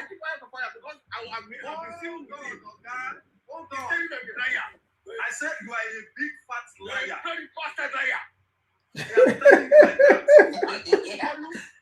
You see the people that want to do that in the social structure of Nigeria. My family. My family higher than your family in the social structure of Nigeria. Back then and now. What's the root? What's the base? Hey. What's the base? My family, APC. as I speak to you, APC. My family in the social structure of Nigeria, back then, we were higher than you, this man talking, and now. Because my father was a high military person back then in the 70s. I'm telling you because from the way you are talking, you sound like a dimwit. Because you're just speaking a colossal English and you don't understand the meaning. You don't even understand the structure of the Nigerian economy, first and foremost. Hold on. You were born. Hold on. Do not senior me. You were in the top. Onome, wait. Please. Onome, wait. Now is it? No, wait. Now is the time to on your camera. No, wait. Onome, wait, please. This is the time to on your camera, please, Mr. Please, on your park and on your camera. Park and on your camera, please. Why you be talking like this? Onome, no, wait, no verse. Make him park on the camera. He must on his camera. On your camera, sir. On your camera. I want to respect you very well. Let me bring you up, sir. Wait, where's the camera now?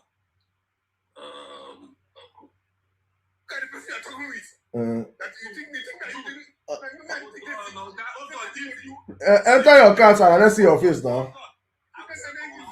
Hold on, please. Calm down. I'm looking for you.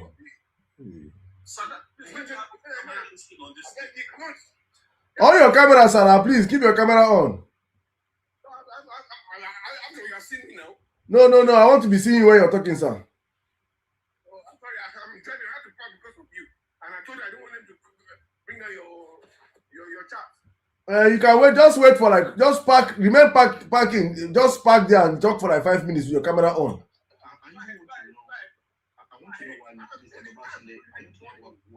want to know what Because Exactly. That is what I'm waiting for. No, this is my point, sir. Gentlemen, this is my point. My point is that yes, there are challenges. Yes, we are facing issues, but it's even more better off. We are facing it than in the past that these gentlemen are talking. For example, all these things we're doing, could you do it in the military era?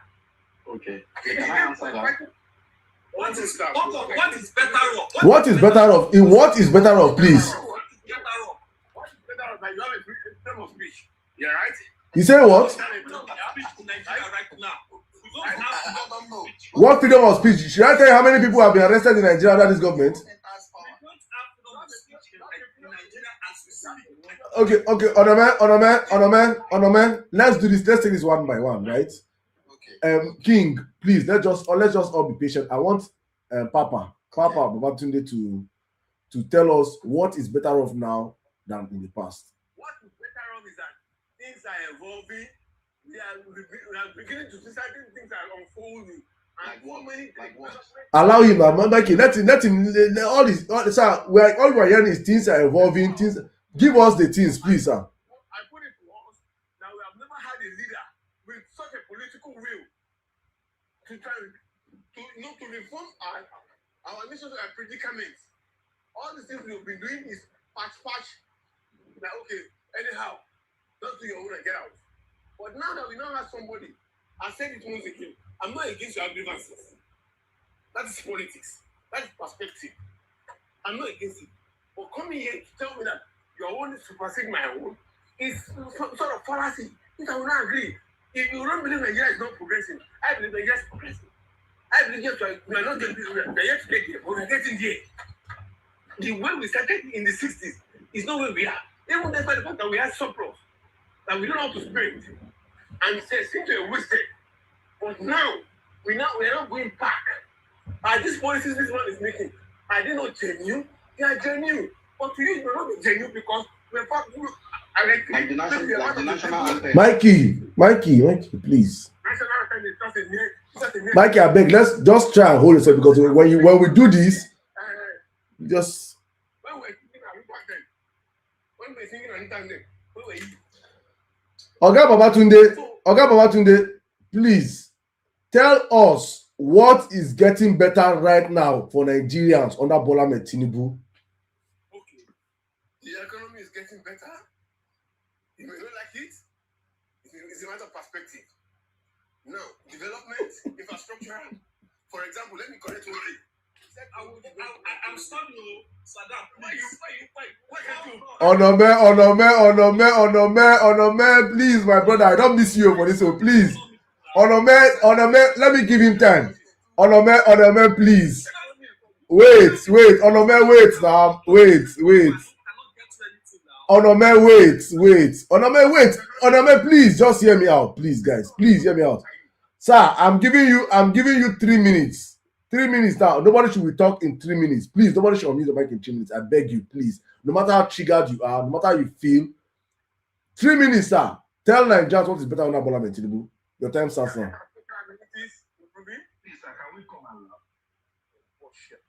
Go on, sir, please. Nobody should unmute your mic, please. Please allow him. Sir, your time starts now. Please, 3 minutes. Tell us what is better under Tinubu. To the best of my perspective or my understanding, infrastructure amenities is improving. Policy trust is entrusted. Educational policy is improving. When last did we have about to strike? But in our days, we could recall how many years we spent in lag. So there are so many things which I don't have to listen, but I know that they are in progress. So if you tell me the superstructure of the economy that the gentleman is trying to let's rebase, let's start from the beginning. It's your law. For example, look at the forex. In my days, for you to see from A in CBA coming abroad for further studies, we know what it takes. But now, it's not free for all. So the extent that even those cabals, those bookies, they have been they're not discomforted because it touched their balls. Somebody is decentralizing national institutions. You are not there. When some people say they are state of caliphate, to you it's right. But to some of us, it's a collective project. No one is bigger than one or the other. So if people don't see that, well, as I said, it's your right, it's a fundamental right. But so some of us feel that that is how a Senate clan is run. So if you tell me, for example, you said that he did not build any bridge while he was governor. Did you know Ikoyi very well? Did you know Alexandra? In my days, there was no bridge from Roxy to Chevron. I'm not talking about Falomo, but Bola Ahmed Tinubu built a bridge that connects Roxy to Chevron, which is to Marako, where your people now call Lekki. He did not do anything. He did not do Alas Road. Chikibola was not there. He didn't. See, now, you talk about Fort Milan Bridge.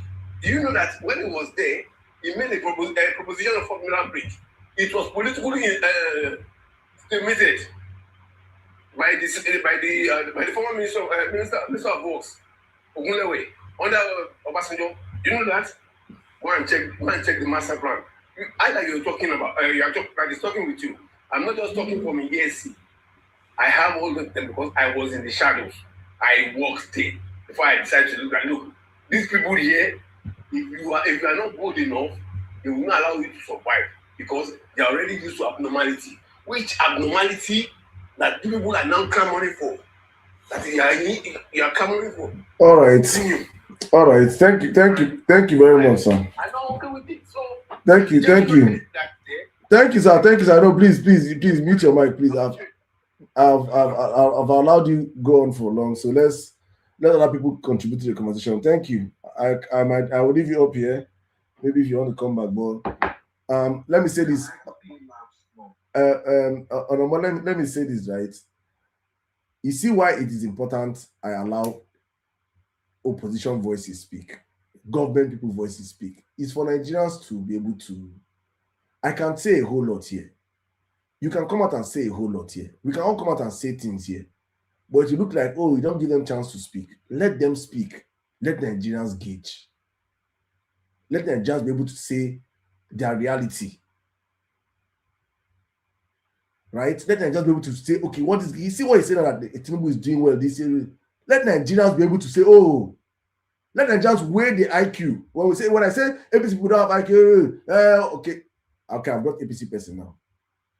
I want to go to that is why we allow them speak. Please.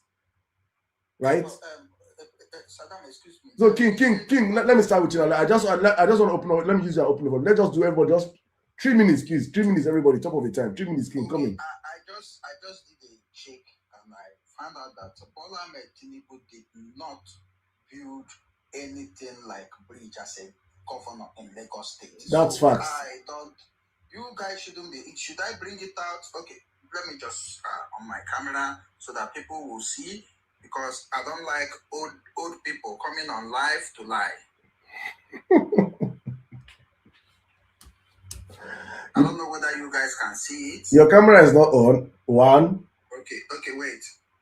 No, please don't do that. Please, no, don't do that, please.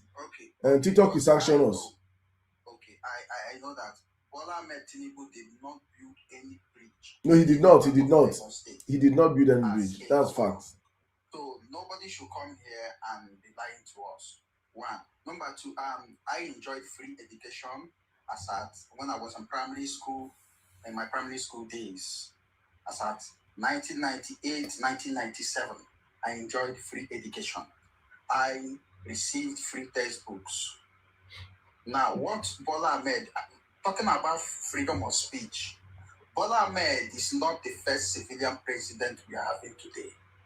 Obasanjo was the first civilian president, and we have Yar'Adua, and we have Goodluck Jonathan. There have been free speech. Goodluck Jonathan was dragged to the mud. Many people made coffins. They said all sorts of things. They made all sorts of jokes against this man. For once, he didn't arrest anyone. For once, you didn't see him sending DSS after anybody. They made jokes about him, about his wife.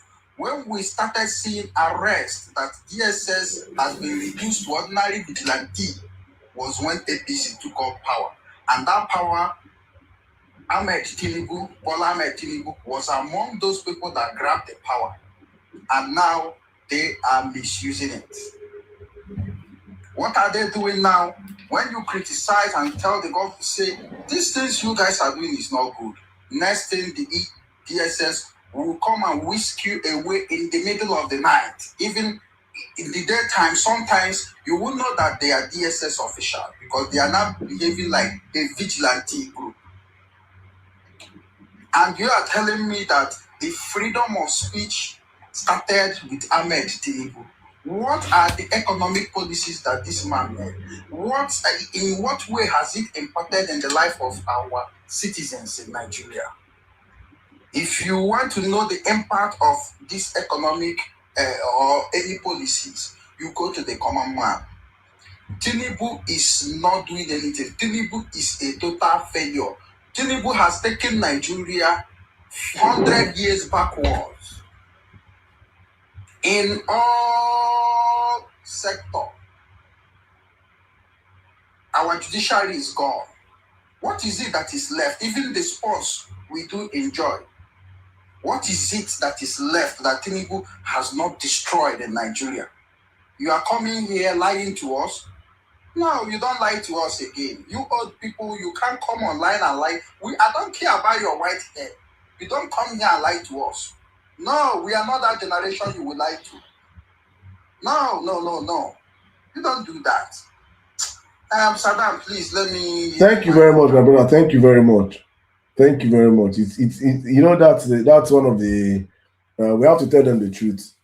789 say he's not old, please. What do you mean he's not old? We saw his face now. He carry white hair for everywhere. An old man, no. I've been a dying died here.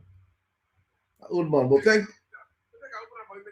on he's supposed to reach house by now, okay?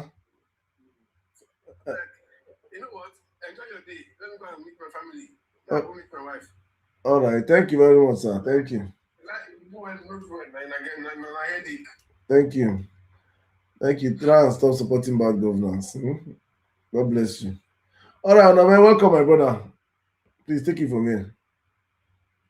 I greet you especially. Doing a great job, you know. Thank you, bro. Thank you. It's been a while. I've been looking at you over here in a minute, like, man, this guy, you know, for a minute you were off the charts, you know, but I see you back again, doing your great job, you know. For me, really, the challenge we have is we don't have patriots in Nigeria. We don't have people that want Nigeria to compete in the Committee of Nations. You know, some of these persons, even though they find themselves across the Atlantic, their mindset, their worldview is very localized. You understand? Because Nigeria has the potential to be side by side competing with the United States, Great Britain, and the likes. But it's just that we've been bedeviled with all these bad leaders. And it's like they don't believe that Nigeria can be better. I don't know why. Like they believe that Bola Tinubu is the best thing after sliced bread. And the facts and figures are out there. You understand? I mean, you can't even compare. If you do a comparative analysis and you take out, you look at economic figures, just Muhammadu Buhari that Bola Ahmed took over from. If you do a comparative analysis, Buhari government is even far better than what we're experiencing right now. So, I mean, policies don't take time before they begin to kick in. If you are moving in the right trajectory. Facts. I think this is enough once you implement the right policies. For instance, look at right now we're having 3 budgets running concurrently. Crazy. 3 budgets. For those that understand what budgeting is, because you outline your expenditure line, your income line, and everything, and you want to fully utilize this budget as a country, Nigeria, for instance. So in essence, I mean, one budget is running You've not like closed the books and say, okay, what excesses do we have? Do we have a deficit or we have a surplus? So it tells you that Bola Ahmed Tinubu administration lack understanding. The man just wants power, but he doesn't know what to do with that power. And he's taking Nigeria down the wrong path. So for those that are supporting him, see, the guy keeps saying, in my own opinion. Your opinions are good, but your opinions are not fact.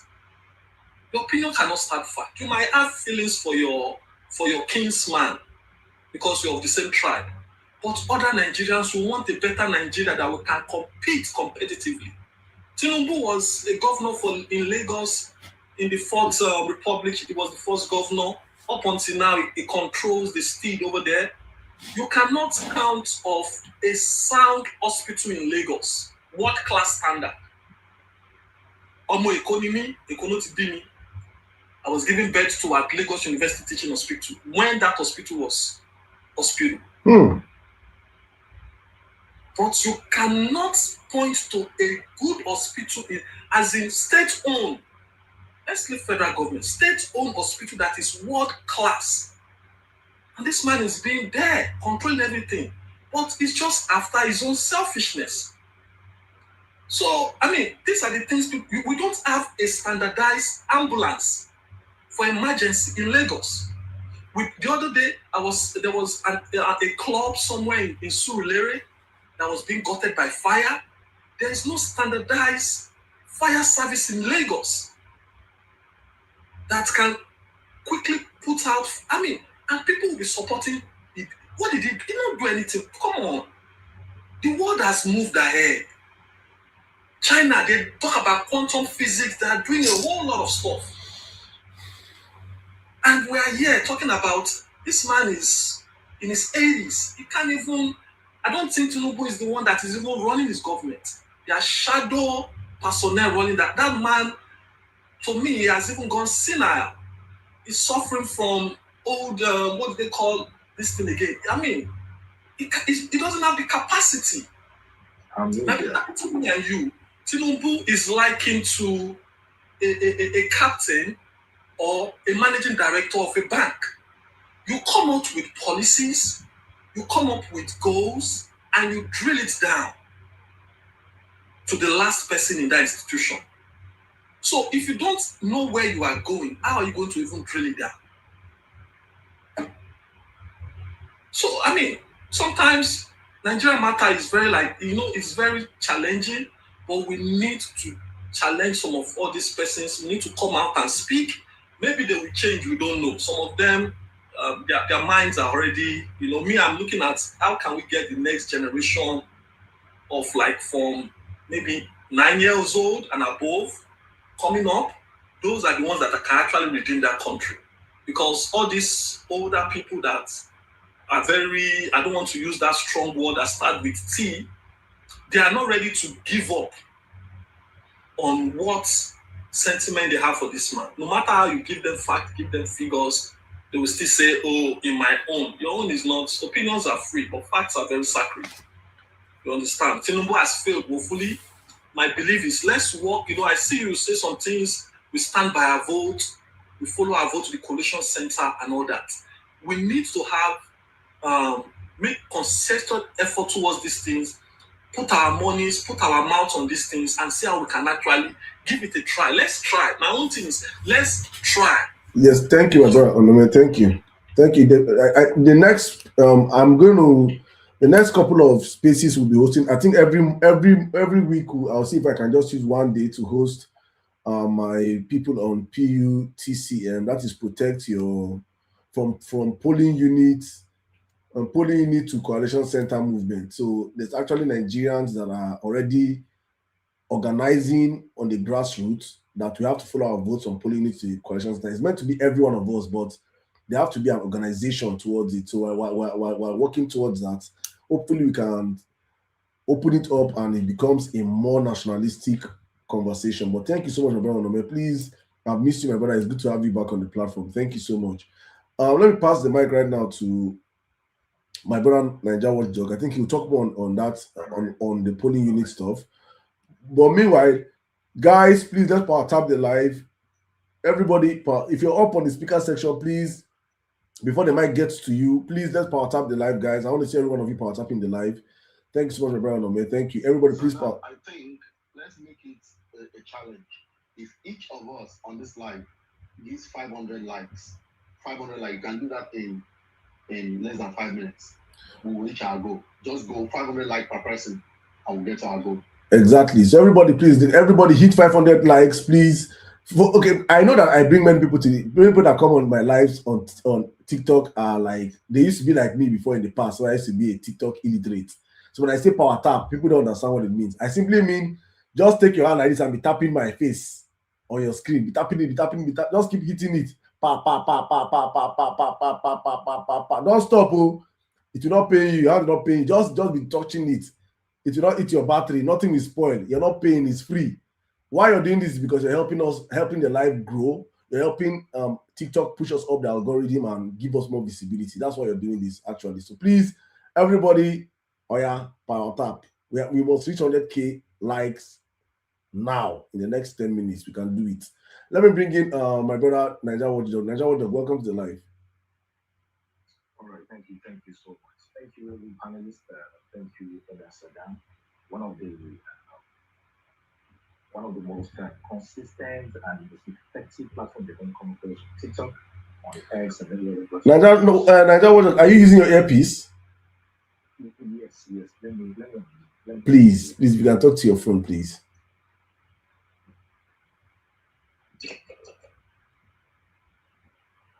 Meanwhile, guys, please, everybody, since the power tap, when everybody don't go up. God bless you people, Jerry. We'll not stop, please. You see 100,000. Everybody listening to me, please. Just keep our tapping. Everybody, 1,000 likes. If everybody give us 1,000 likes, yeah, we will hit like 200K. So please, guys, just make it a target. Everyone, please just keep our tapping. Don't stop until you see that like up there is up to 100,000 likes. If you're stopping, let's be that you're stopping to maybe somebody bust your brain here and you want to give the person a hand. And that's the only thing that'll make you stop. But if not, please just keep our tapping the live. Thank you so much, guys. Thank you. Niger Watcher, can you hear me?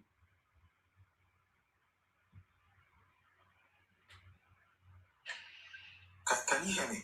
Perfectly, my brother. Perfect. This is good. Let's go. 5 minutes, please. Okay, thank you.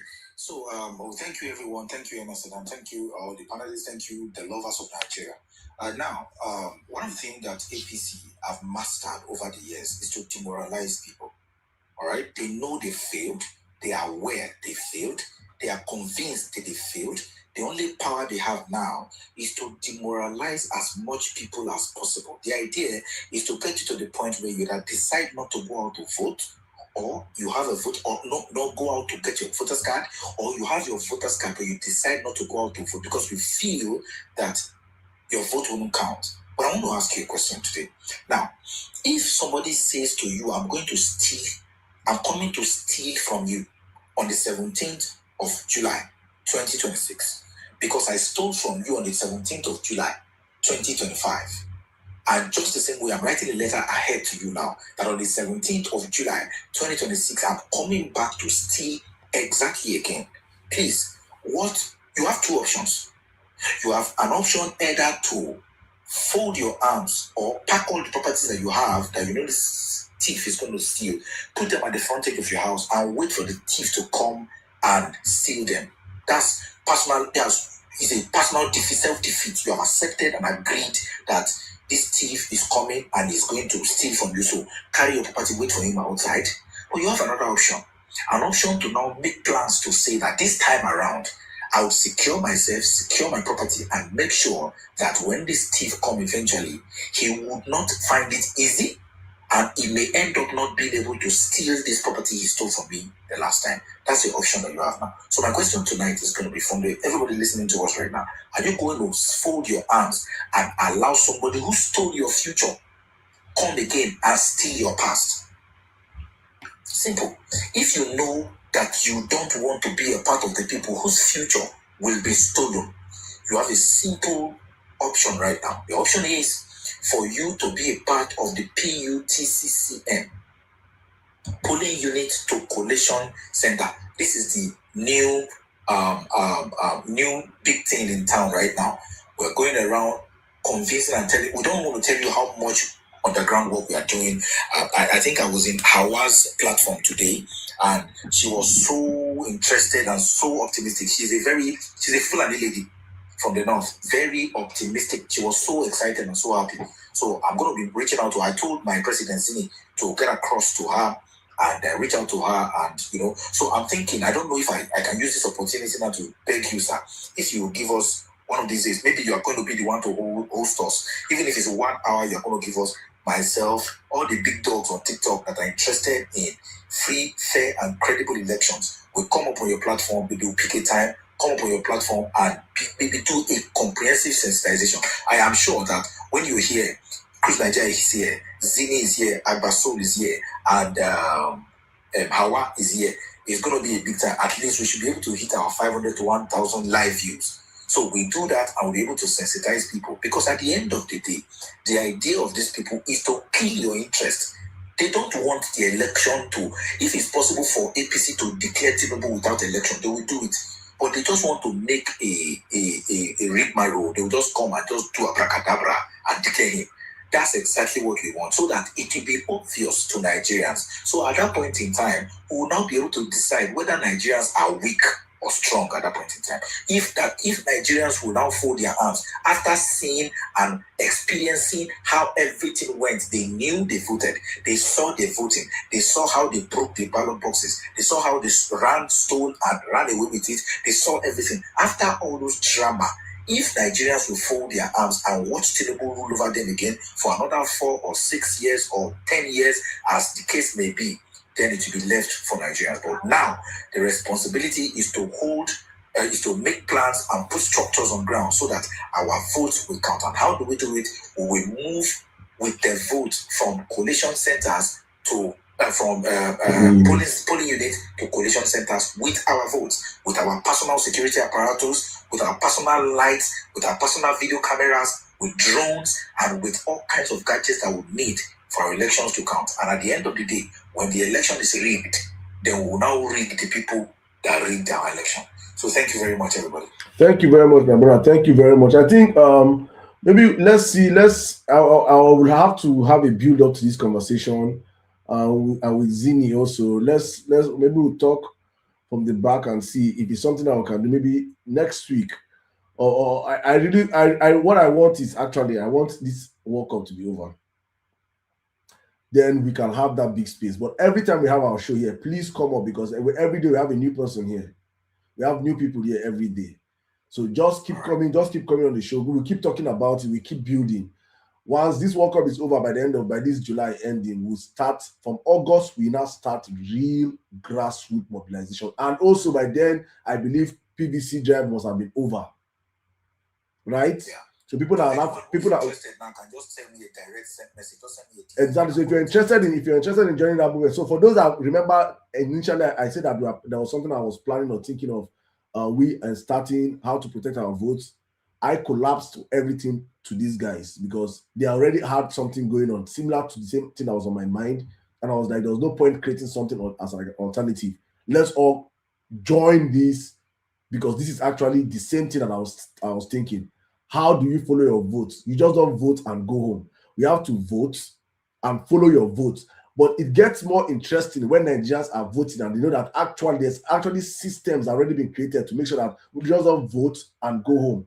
That people already planned something that, okay, we are voting, we are now still going, following our vote from the polling units to the collection center.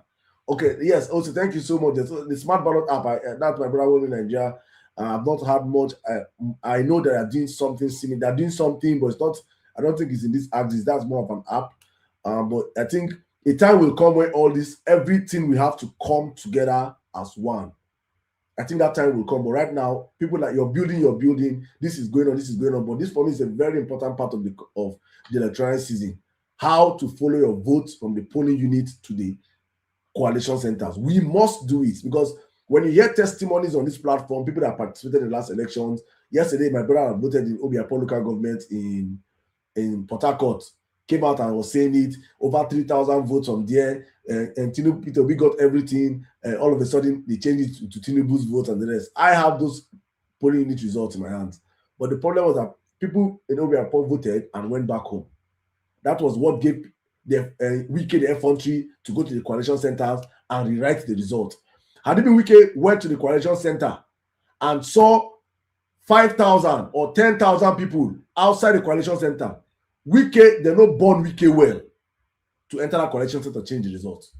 If you had gone there and saw 10,000 Nigerians, Rivers people in that coalition center, just 10,000, he no born, and he will turn his convoy and go back home and say, he no go work.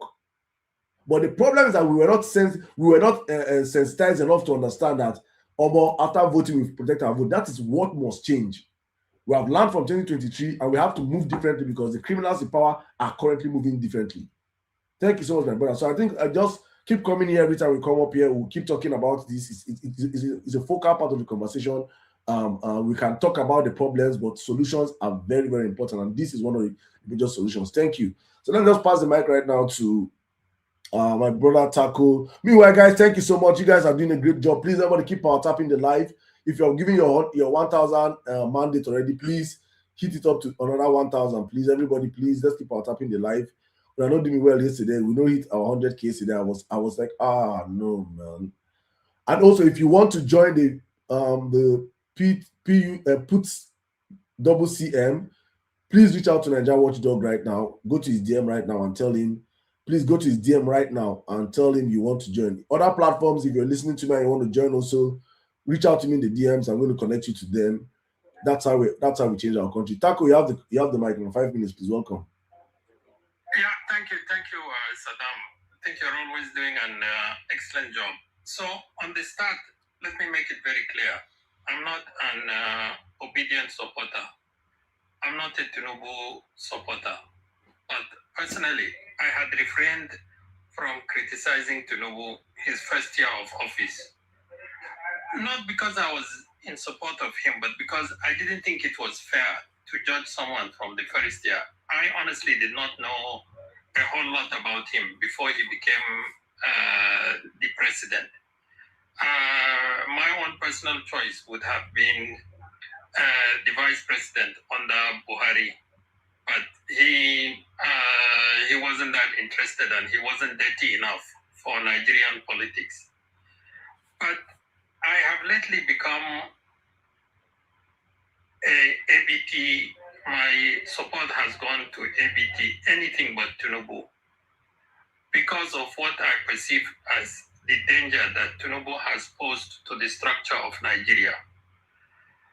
I spoke briefly about this the last time I was here, about what is state capture and what state capture means.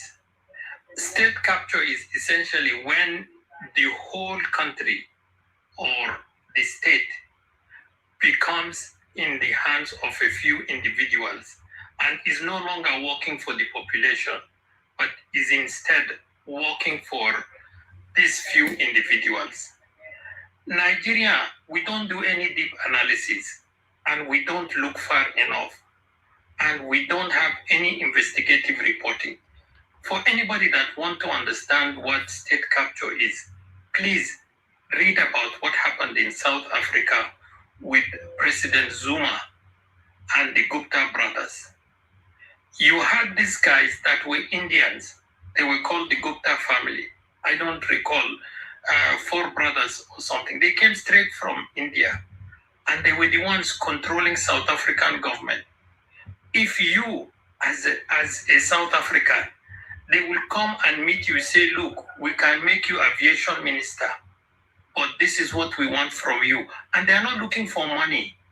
These people are billionaires, so they don't want money. No, they want access.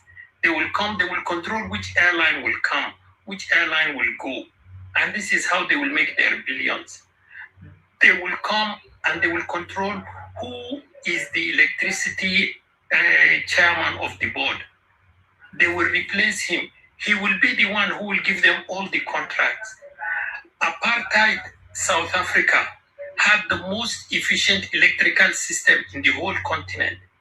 When Zuma came together with his Gupta buddy, they dismantled it.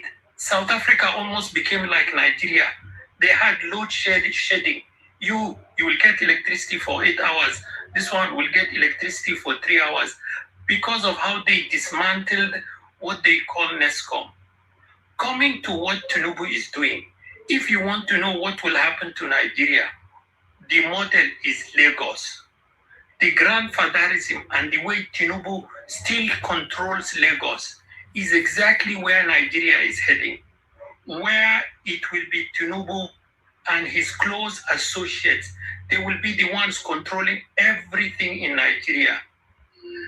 What they will do is they will not have their own army, no. All they will do is all your institutions. They will control who is in charge of the army. They will be the ones in controlling who is in charge of the central bank. Any governor, it is through them. Go to Lagos now. You will see the grandfatherism that's happened to Lagos since Tinubu was there and since he left.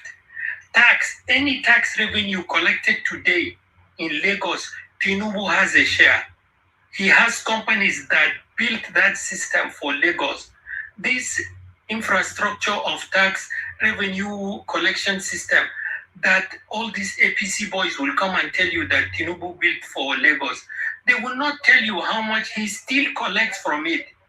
Same thing, they will come and tell you the best project, the biggest project in the history of Nigeria is the Coastal Highway. Ask them, how was this Coastal Highway awarded? This is the largest construction project in the history of Nigeria, conducted in a totally opaque way. When I say opaque, it means no transparency, zero. Nobody knows how it was awarded. Nobody knows what criteria were used. Nobody had a chance to bid. Nobody had a chance to question.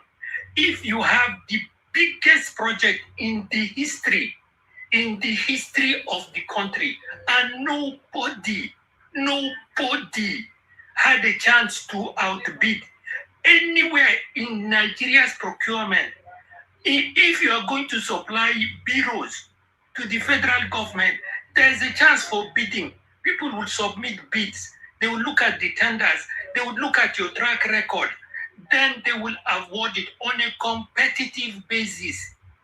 The biggest project in the history of the country was awarded in full secrecy. Sure. In total secrecy. And nobody can raise an eyebrow. No single officer from all the ministries, all the engineers, all the professors, nobody was invited to look at who is this company that is being awarded this gigantic project. The project was awarded to somebody who has no experience building anywhere close to that kind of project. The only projects high-tech were building, the only contracts they got were in Lagos. Why? Because of their association with Tinubu. Who runs high-tech is an expatriate family out of Lebanon. Yes, they are Nigerian citizens, but when did they become Nigerian citizens? And why do they care what happens to Nigeria? To them, Nigeria is an extraction source, is where they've extracted all their wealth and move it away. They don't even live in Nigeria. They are big members of, they don't even get buried in Nigeria. This is the one who got the biggest project in the history of Nigeria, and nobody dares question it. This is what you call state capture. Your whole country is in the hands of Shaguri, Tinubu, and their associates. There's a whole lot to say. Central bank, Nigerians think, they took away the floating of the naira. A lot of middle-class businessmen used to benefit. Now it is only the ultra-rich. They call multi-tripping. All you need to do is the rate and the exchange rate of naira. They can pull it up and down at will. At will. They will move the exchange rate. Today we're up 5 naira. Tomorrow we are down 10 naira. To you, on the outside, is not a big deal.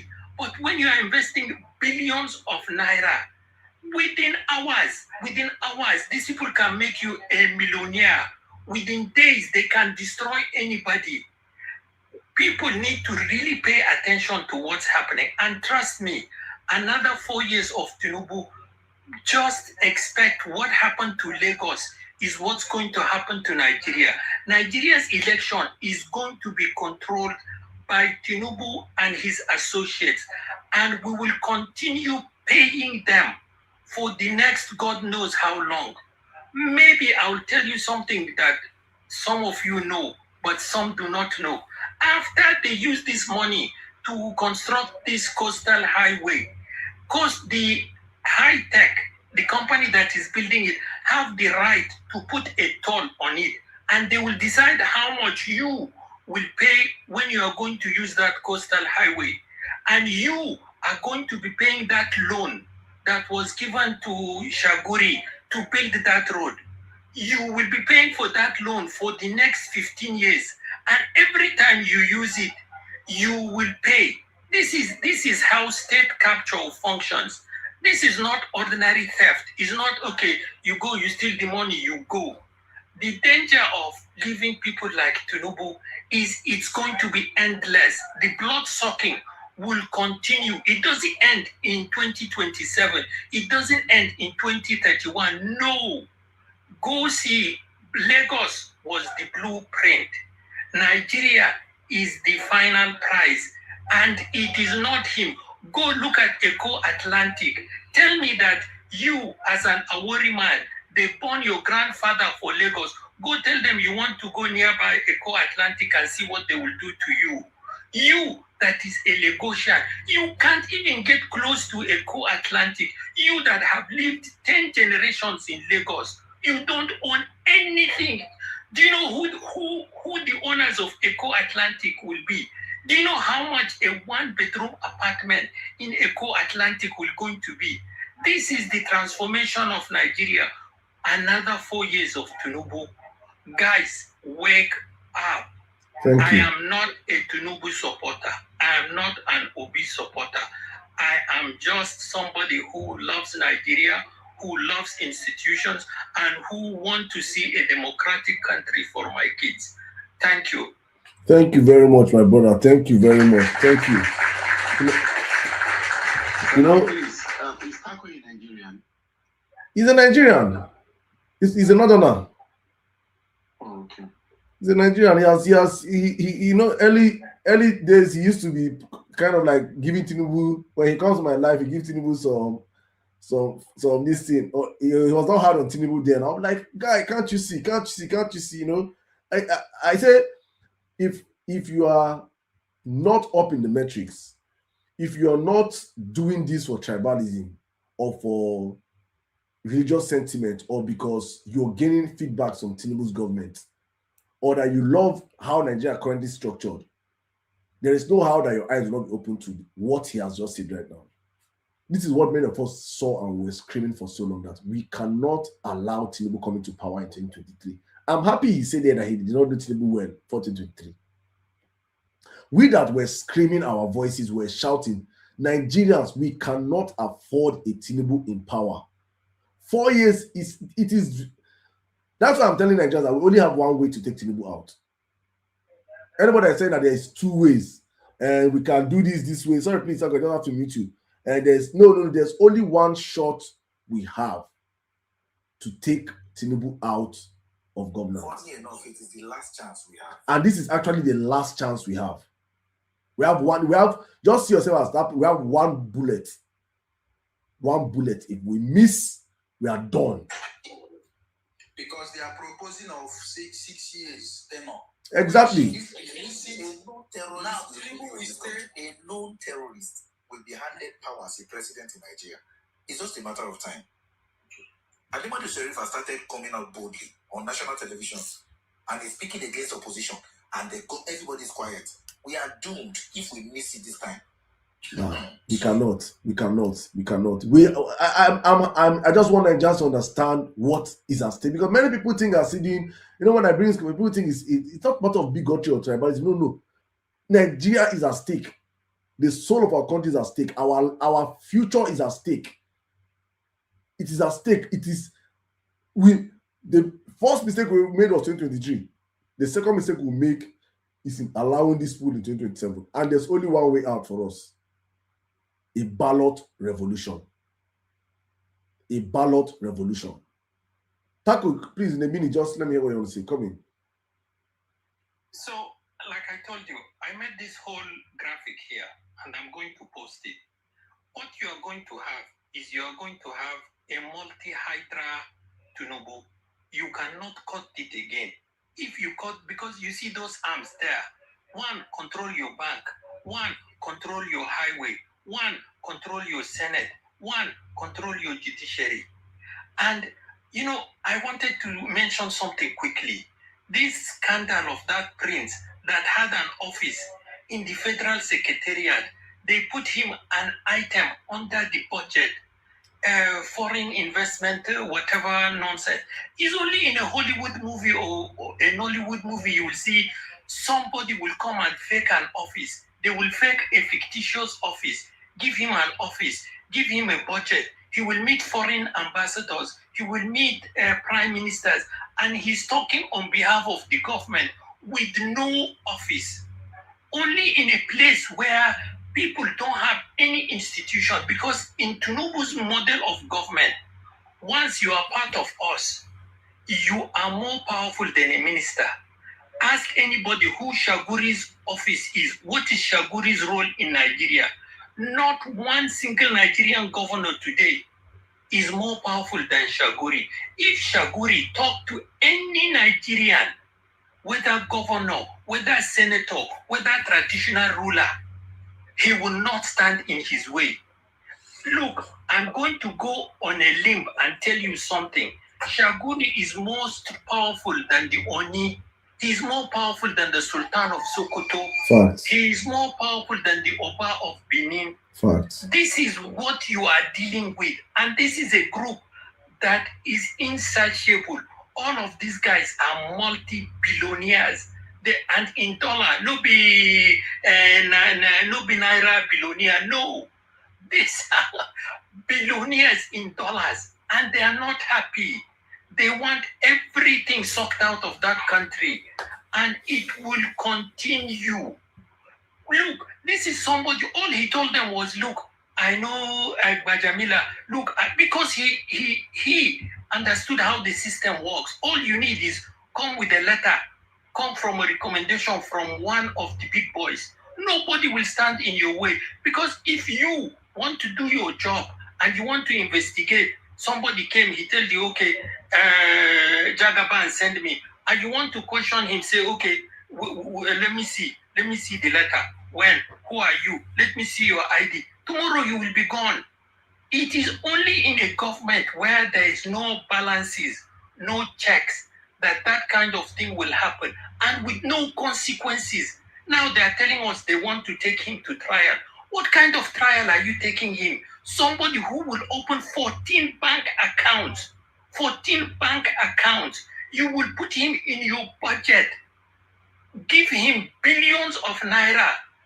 And you are telling us that, he falsified the documents. He did a signature. What kind of bureaucracy do you have? Any place, if there is any shame, at least 100 officials would resign. 100 people will resign. In the end, they are telling us they are going to take him to court. Court for what? Me, I'm very grateful for him. And I applaud the guy for exposing these people and what they are. If today I get a letter, in fact, it's not even from Jagaban, just Sheyi can phone a governor. You can go there. They will give you a contract to do anything. You will be the one in charge of electricity there. You will be the one to build school for them. You will be the one to build a dam. You have never seen a dam in your life. If Sheyi Tinubu make a phone call to the governor, look, this is my friend. He's coming there to build a dam for you. Tomorrow they will find the money to give you to build a dam. This is the Nigeria we're heading into, unfortunately. Guys, we really need to wake up. Thank you. I don't care who comes in. They will never be as dangerous as this man is to the complete existence of the country. These people that are coming telling you, he's going to divide, they are going to do regionalism. Tinubu will never divide Nigeria because his money will go, his source of wealth will go.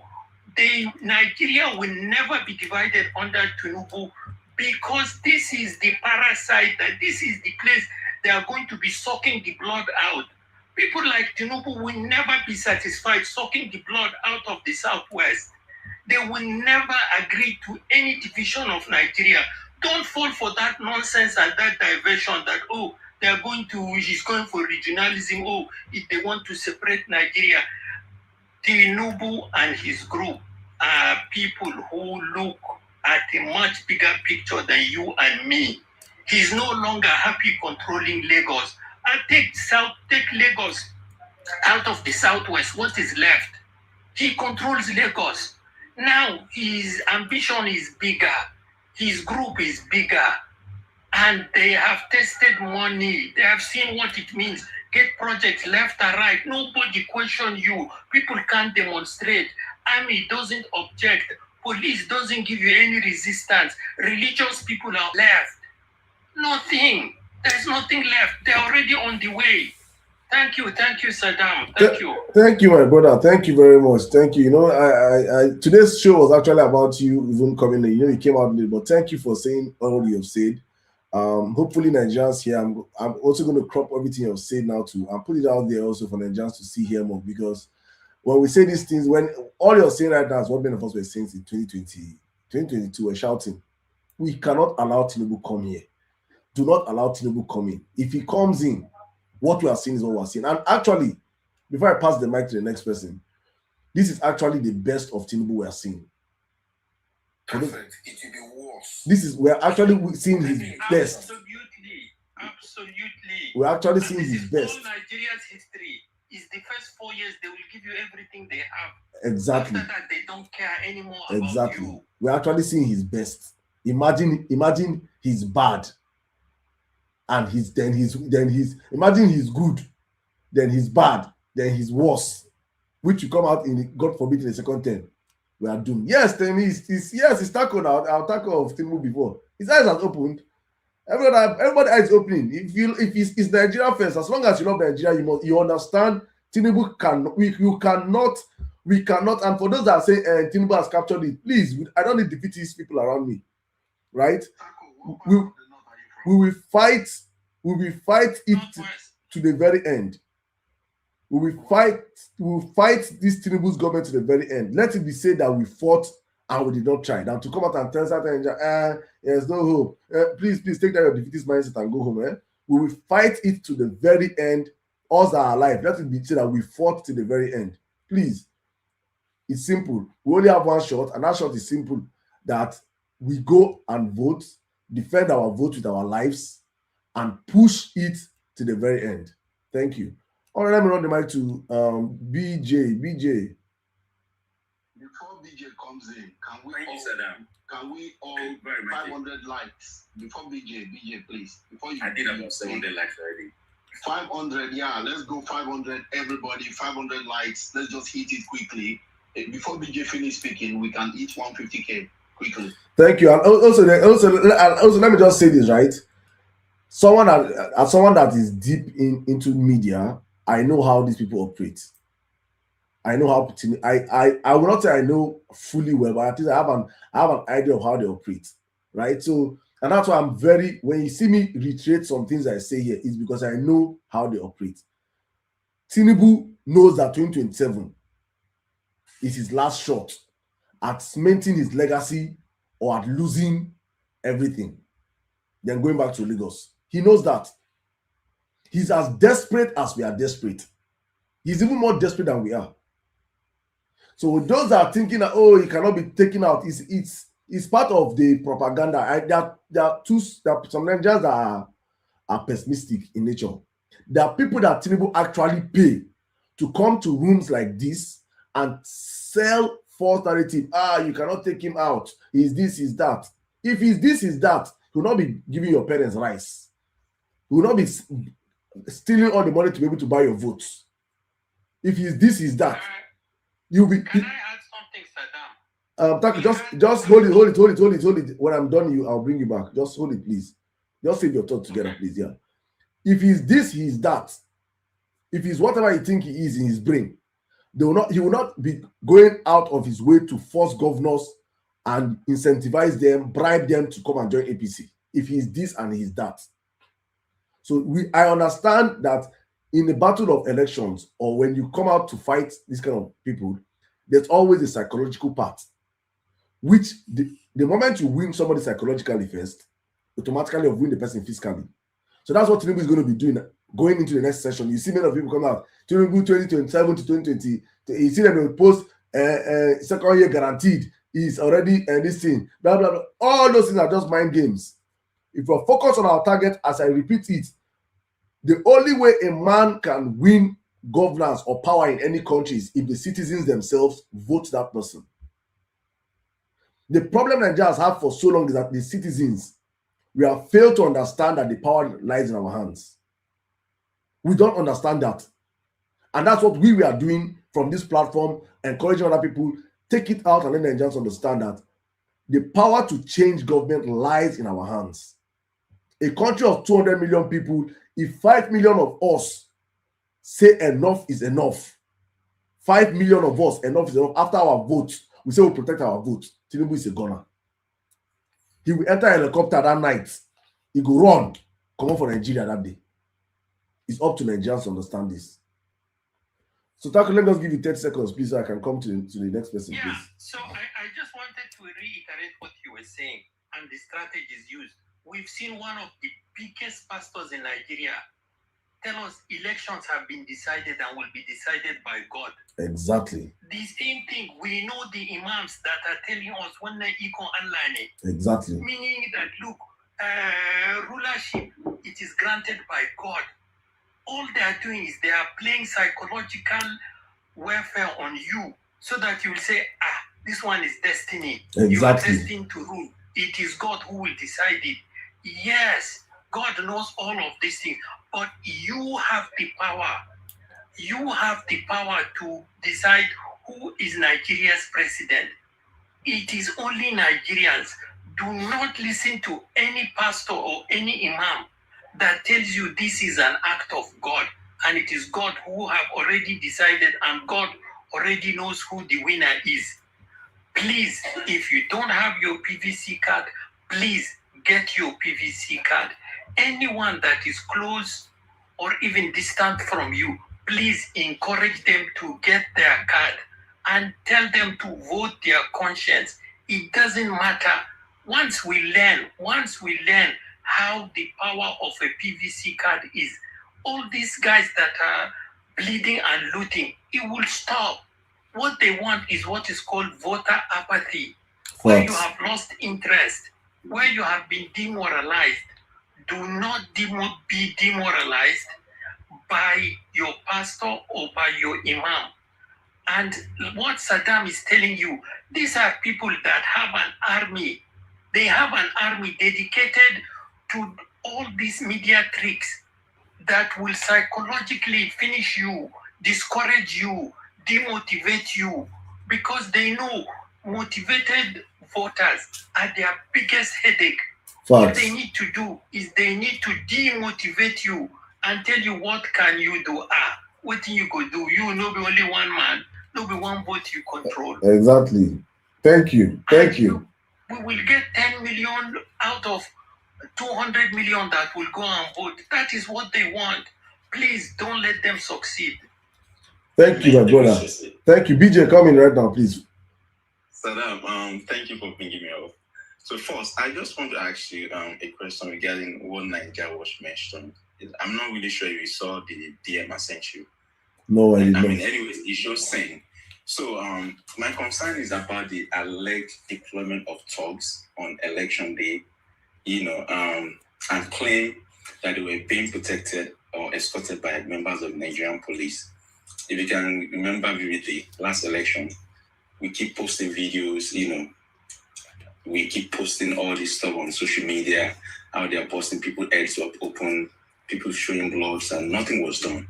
So my question, and I don't know if there's any plan in place for what Nigeria was said earlier, how, mobilizing the vote and make sure the vote counts. To me, ensuring that votes counted is only one part of the credible election. It is equally important that citizens are able to vote freely without intimidation or violence. Now person will vote, the vote will count. You understand? So I know he doesn't have to come outside and just clarify this, but it's something I just wanted to have at the back of his mind. Nigeria Watch, I know you're on the call. So if there's a plan in place for that, I will really be happy, because you can't tell me when you have about 200 people line up and talks just pull up and just start all this nonsense and everybody were not able to vote. So there's no way you want to take that vote to collation center because nobody votes or voted. So that's why we're just trying to put it out there to Nigeria Watch. There's no plan for that. I think that's another angle that we need to start looking into, because if you remember what the president said, I think a few weeks or last month that he spoke, he said, oh, they give me all this trouble before I become the president. Now that I'm the president. So that tells you something. Tinubu is the king of talks, you know how to use them even before you become the president. But now he has become the president. I don't know. There's a plan in place. It's not even the votes counted this time around. My brother, you're still be on the talk for the past 3 minutes. So I want to believe that you want to hear. That's the only thing, because I know. Yeah, then if that's your problem, then let's you get an answer, because unless so you don't begin to start acting like you're sowing seed of fear. So let me help you. Send me a message. I think you shouldn't even waste his time. Send me a message. I will give you all the information. I don't mind Nigeria. They will be scared. The ones that will be scared. Before Nigeria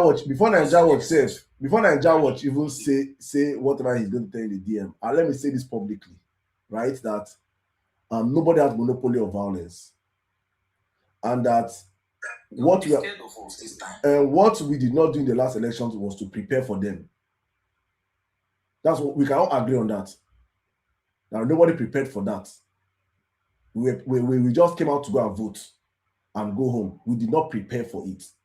This time we're going to be prepared for it. This time we're going to talk to our people. We're telling our voters, nobody's going to vote unprepared. We will not, the scenario that we will not have a repeat of Niger, just a minute, please. Just a minute, please. Niger Watch, please, just hold your thoughts, please. Let me just land on this, please. I mean, you come in after this. What we are not going to have is a repeatage of where we'll have videos of people posting from their polling unit. Oh, we are here, 20 people came and scattered our polling units. No. If there are going to be videos on social media, it will be videos of those thugs that were sent being unalived, getting the jungle justice that they well deserved for coming to steal people's this thing. That is the mentality we are going to be giving Nigerians going to next elections, because whoever comes to steal your vote is coming to steal your life. So that is the idea of the next elections. It is tagged rig and buy for a reason, not for coalitions. It starts on the polling units. So it is incumbent on not just what we want to do, it's what you will do when you go to vote in your polling unit. You will not go there empty-handed. You will not go and tell the other people they will come there empty-handed. And if you see talks, you not come and go hide. No. You people must be up and running in every polling unit. That is how you take your country. And I'm saying it for Nigerians to understand. If you think Tinubu is going to give you power like that, you're not serious. We are not serious. We must be ready to show them that we are madder than them. And the good thing is that we are 100. The ratio of us to the thugs is like 1 million to 1. If I'm not exaggerating, 100,000 to 1. They don't have the numbers. Prisoners. How many prisoners do they have? Crazy people. How many prisoners do they have? How many prisoners do we have in the country? How many? The problem is that banking on your fear, on you not being ready. It is a prisoner. It is a prisoner who come for prison. Prisoner, you won't come for prison, can't die for streets. If the prisoner knows that if he's coming to this place, he's going to get unalived, he will prefer to stay in the prison.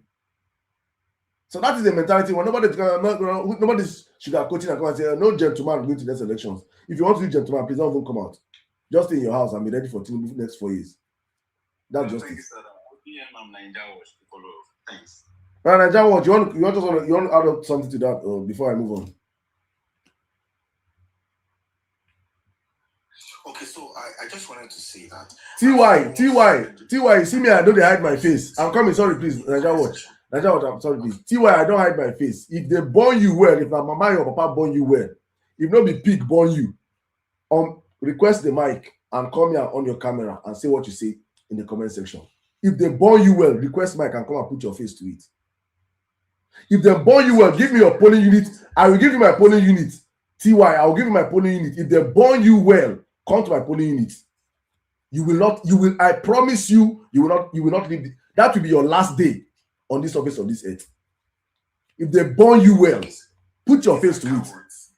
These are cowards, all right? We have met these chickens. You think say I will open this, I will do this thing. I use my face, I don't hide them. If they born you well, TY, open your camera, come up here. If they born you well. 2027. See this faceless cowards. We don't know. You don't get mind to put your face for camera. There's one thing will be disaster. You don't forget put your face on the camera. They know that's why I said it in my first conversation. I said now the grace for that is I go see madness 2027. No worry, I go see madness. So in 2027, all right, everything they will be bringing, they will be meeting it on ground already. All right. We are not coming out to say, oh, we are going to be violent, we are going to analyze people. No, we're coming to protect our votes. Peaceful. But when we say peaceful, they already know what we mean. All right? We are coming very, very peaceful. We are not coming to cause violence. We are not coming to scatter the vote or whatever. We are coming to vote peacefully. If you don't now want peace to reign, whatever you want to reign will reign that day. It's as simple as we will carry you back in body bags. You know the craze. So, come and steal votes. 2027. When I go see hell for the next election, you people will see hell. Nobody is threatening. When I go see hell. They should relax. They should relax. They think they define. They go sit up. Now go see hell this next election at the craze. Bunch of criminals. Look at them. They already know say their only pathway is to steal votes. See them now. You know. Don't bother yourself. Just if you're not a criminal, why are you angry that they just want to protect their votes? If you're not a criminal, you should be happy that people are saying and they'll protect their vote. It should go to suit you. Because say if your vote for Tinubu will be protected, we will protect even Tinubu's 3 votes. Tinubu's 3 votes by polling unit will not be stolen. He will get it. If there are up to 3 people that are voting. But if they born you well, come to my polling unit and you want to steal my vote, you will leave that place in your body bag. I like that language. I promise you. Protect Tinubu's vote too. You people are crazy. We will protect his votes now. Protect his vote and protect our vote. We'll protect his votes. In 3 votes, if 3 people vote Tinubu, we'll give them in their numbers. But what you will not do is to come out and steal Nigerian votes under my own watch. Oh. And that's that mentality I'm telling every Nigerian. Every Nigerian must take this mentality going outside. If all of us can replicate it, this is what Kwakwasi has done in Kano State. Go and still vote in Kano now. If they don't carry that their stick where they use do this, they go carry that stick. Your brain, if you survive it, then burn you like a human being. You're walking out to go to steal votes. Bunch of criminals. I beg JJ, come in 5 minutes, please. Let me wrap. Let's wrap up. Thank you guys for the likes. Let's keep it going.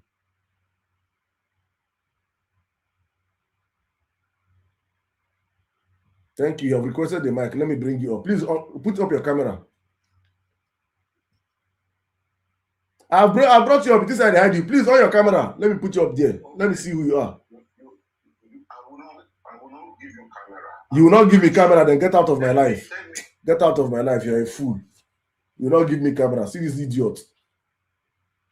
I bet JJ talk. You will not give me camera. Mugu. On your camera, if them born you well, let me see the face of the animal that has the gut. They are cowards. They are just cowards. I will not give you camera. Saddam, I love your aura this night, Baba. No, this will go see madness. No, everything. I'm throwing everything is at stake. These next elections, everything we're throwing to the dogs. If they born you well, TY, come up here and say, let me give. I'll bring you up on your camera. Be a man. If now woman born you, not be pig born you. Request the mic and I'll give you on your camera. Then tell me what you want to tell me to my face. And if you cannot tell me that I believe that a pig born you, bunch of animals. You take people who have the monopoly of violence, you will see madness next elections. Write it in the comment section that you on your camera and I'll give you the mic. Don't request my mic if you're not ready to on your camera. Put it in the comment section that you on your mic. I'll open it up for you. Make I see the man where he be. Now they keep quiet for now they destroy our country. You think you're more Nigerian than any other person? You think you have more stake in Nigeria than me? Tinubu don't get more stake in Nigeria than me. I'm a freaking Nigerian. I pay my taxes. I employ people in that country. I pay people salary in that country. You bunch of cowards, animals, destroying the country, and I tell them protect my country and say, yeah. If they born you well, TY, tell me that you will open your camera. Let me on your camera for you. Animal. You will kill with your hand. See fool when you open your camera. See fool. If you kill cockroach. If they born you well, TY, let me bring you up. Let me bring you up. Nobody should unmute their mic, please. TY, bring you up. If they born you well on your camera. If they born you well on your camera, you animal, but on your camera, if they born you well. I say on your camera, if you don't on your camera, that you prove that you on your camera. On your camera now. Coward. See him. Nigerians say, you people, I brought him up to show people something. See, let me get. If they born your papa well, alive. Me personally, I go finish you alive. He don't be on the camera. I just need to see your face. I want to see his face.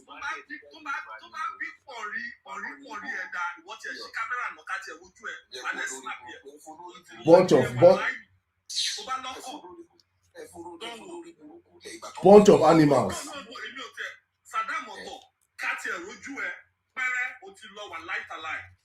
Bunch of animals. On your camera. Yeah. Give me a on your camera. Make I know say you be man. See. They don't feel on their camera now, cowards. They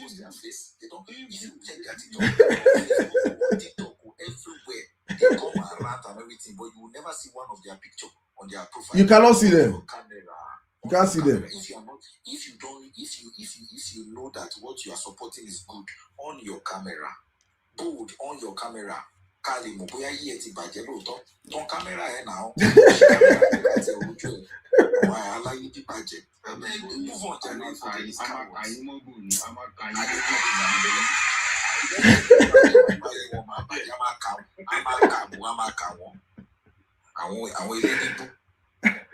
I beg guys, let's wrap up this space for today. Tomorrow, we'll be back here tomorrow 10 p.m. Nigerian time. Don't mind this screaming. I just thank you guys for joining the conversation. I just have to do it this way so for Nigerians to understand. Please, guys, Nigerians, we cannot continue to live in fear in our country.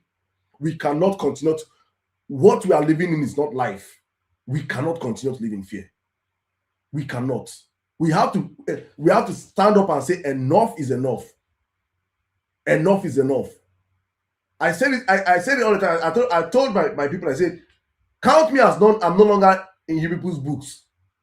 We have to get to a point where some people say that we are ready to pay the ultimate sacrifice if need be to fix this country. Because some people think like, Nigeria can never get better, and so therefore, how long are you ready to run away from the country? I run a travel agency. I said it all the time. I never come out here to advertise my business. I run a travel agency. That I'm supposed to come here to shout japa. But I ask myself, how many of us can run away? And as you're running away, every country are putting in stringent measures in immigration for our people. Every single country. How long can we all run away from our country? Then some animals, we just feel like they have the monopoly to keep destroying the country, that we cannot even return back home, and you try to threaten us and our own fundamental rights to vote. You must be crazy. If we are not more desperate than Bola Tinubu, let us pack our bags and go. We have to get to that level. Everybody must be mad going to 2027. Every of us, we must all be mad. Equal madness. We must be madder than them. Because one thing that they have always proven that they are cowards. Tinubu is a coward. Tinubu is a freaking coward. To his face, I will say it. Tinubu no run for NSAS. NSAS, small begin for Lagos. Tinubu ran away. He ran away from Lagos. NSAS, where people know this 10,000 for street. He don't run. We are cooking hundreds. Our agenda is to cook hundreds of thousands of Nigerians into millions of Nigerians across the country. Millions of Nigerians will be out on election day. That is the agenda. To keep them out on the street, our vote must count. Tinubu will run away from Aso Rock. Wike will run away from Aso Rock, from Abuja. They will run away. It's our country. Now we get that country. If we're not as desperate and ready for this, let us just pack our bags and go. That's the only thing I'm saying, telling Nigerians. There is no second option. Nobody is going to court. INEC will not come to give you free and fair elections. But one thing that we have is that we have the people. How resolute are we as a people? How ready are we to fight and defend our votes? It is your fundamental right as a Nigerian to protect your vote with everything you have. Don't let anybody gaslight you. It is like you staying inside your house, then somebody come and tell you, don't protect yourself, bandit will come. If you come into my house, whatever you see, you take. However I protect myself, it's my prerogative. The same thing Nigerians must do going to the next election cycle. You protect your vote with your life, because it's actually your life. So guys, thank you so much all of you that have come out.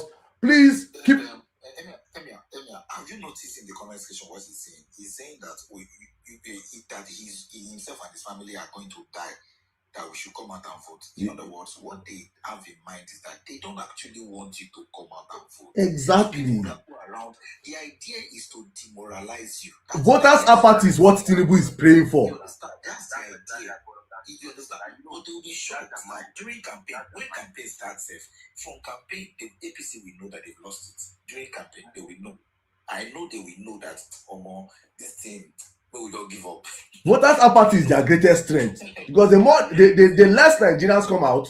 In fact, what we are going to the idea is, sorry please, Beji. The idea actually is that even if you don't have your voters card, everybody there outside on election day. That's what we're preaching. That's what we must achieve. You have voters card or you don't have voters card, everybody's outside on election day.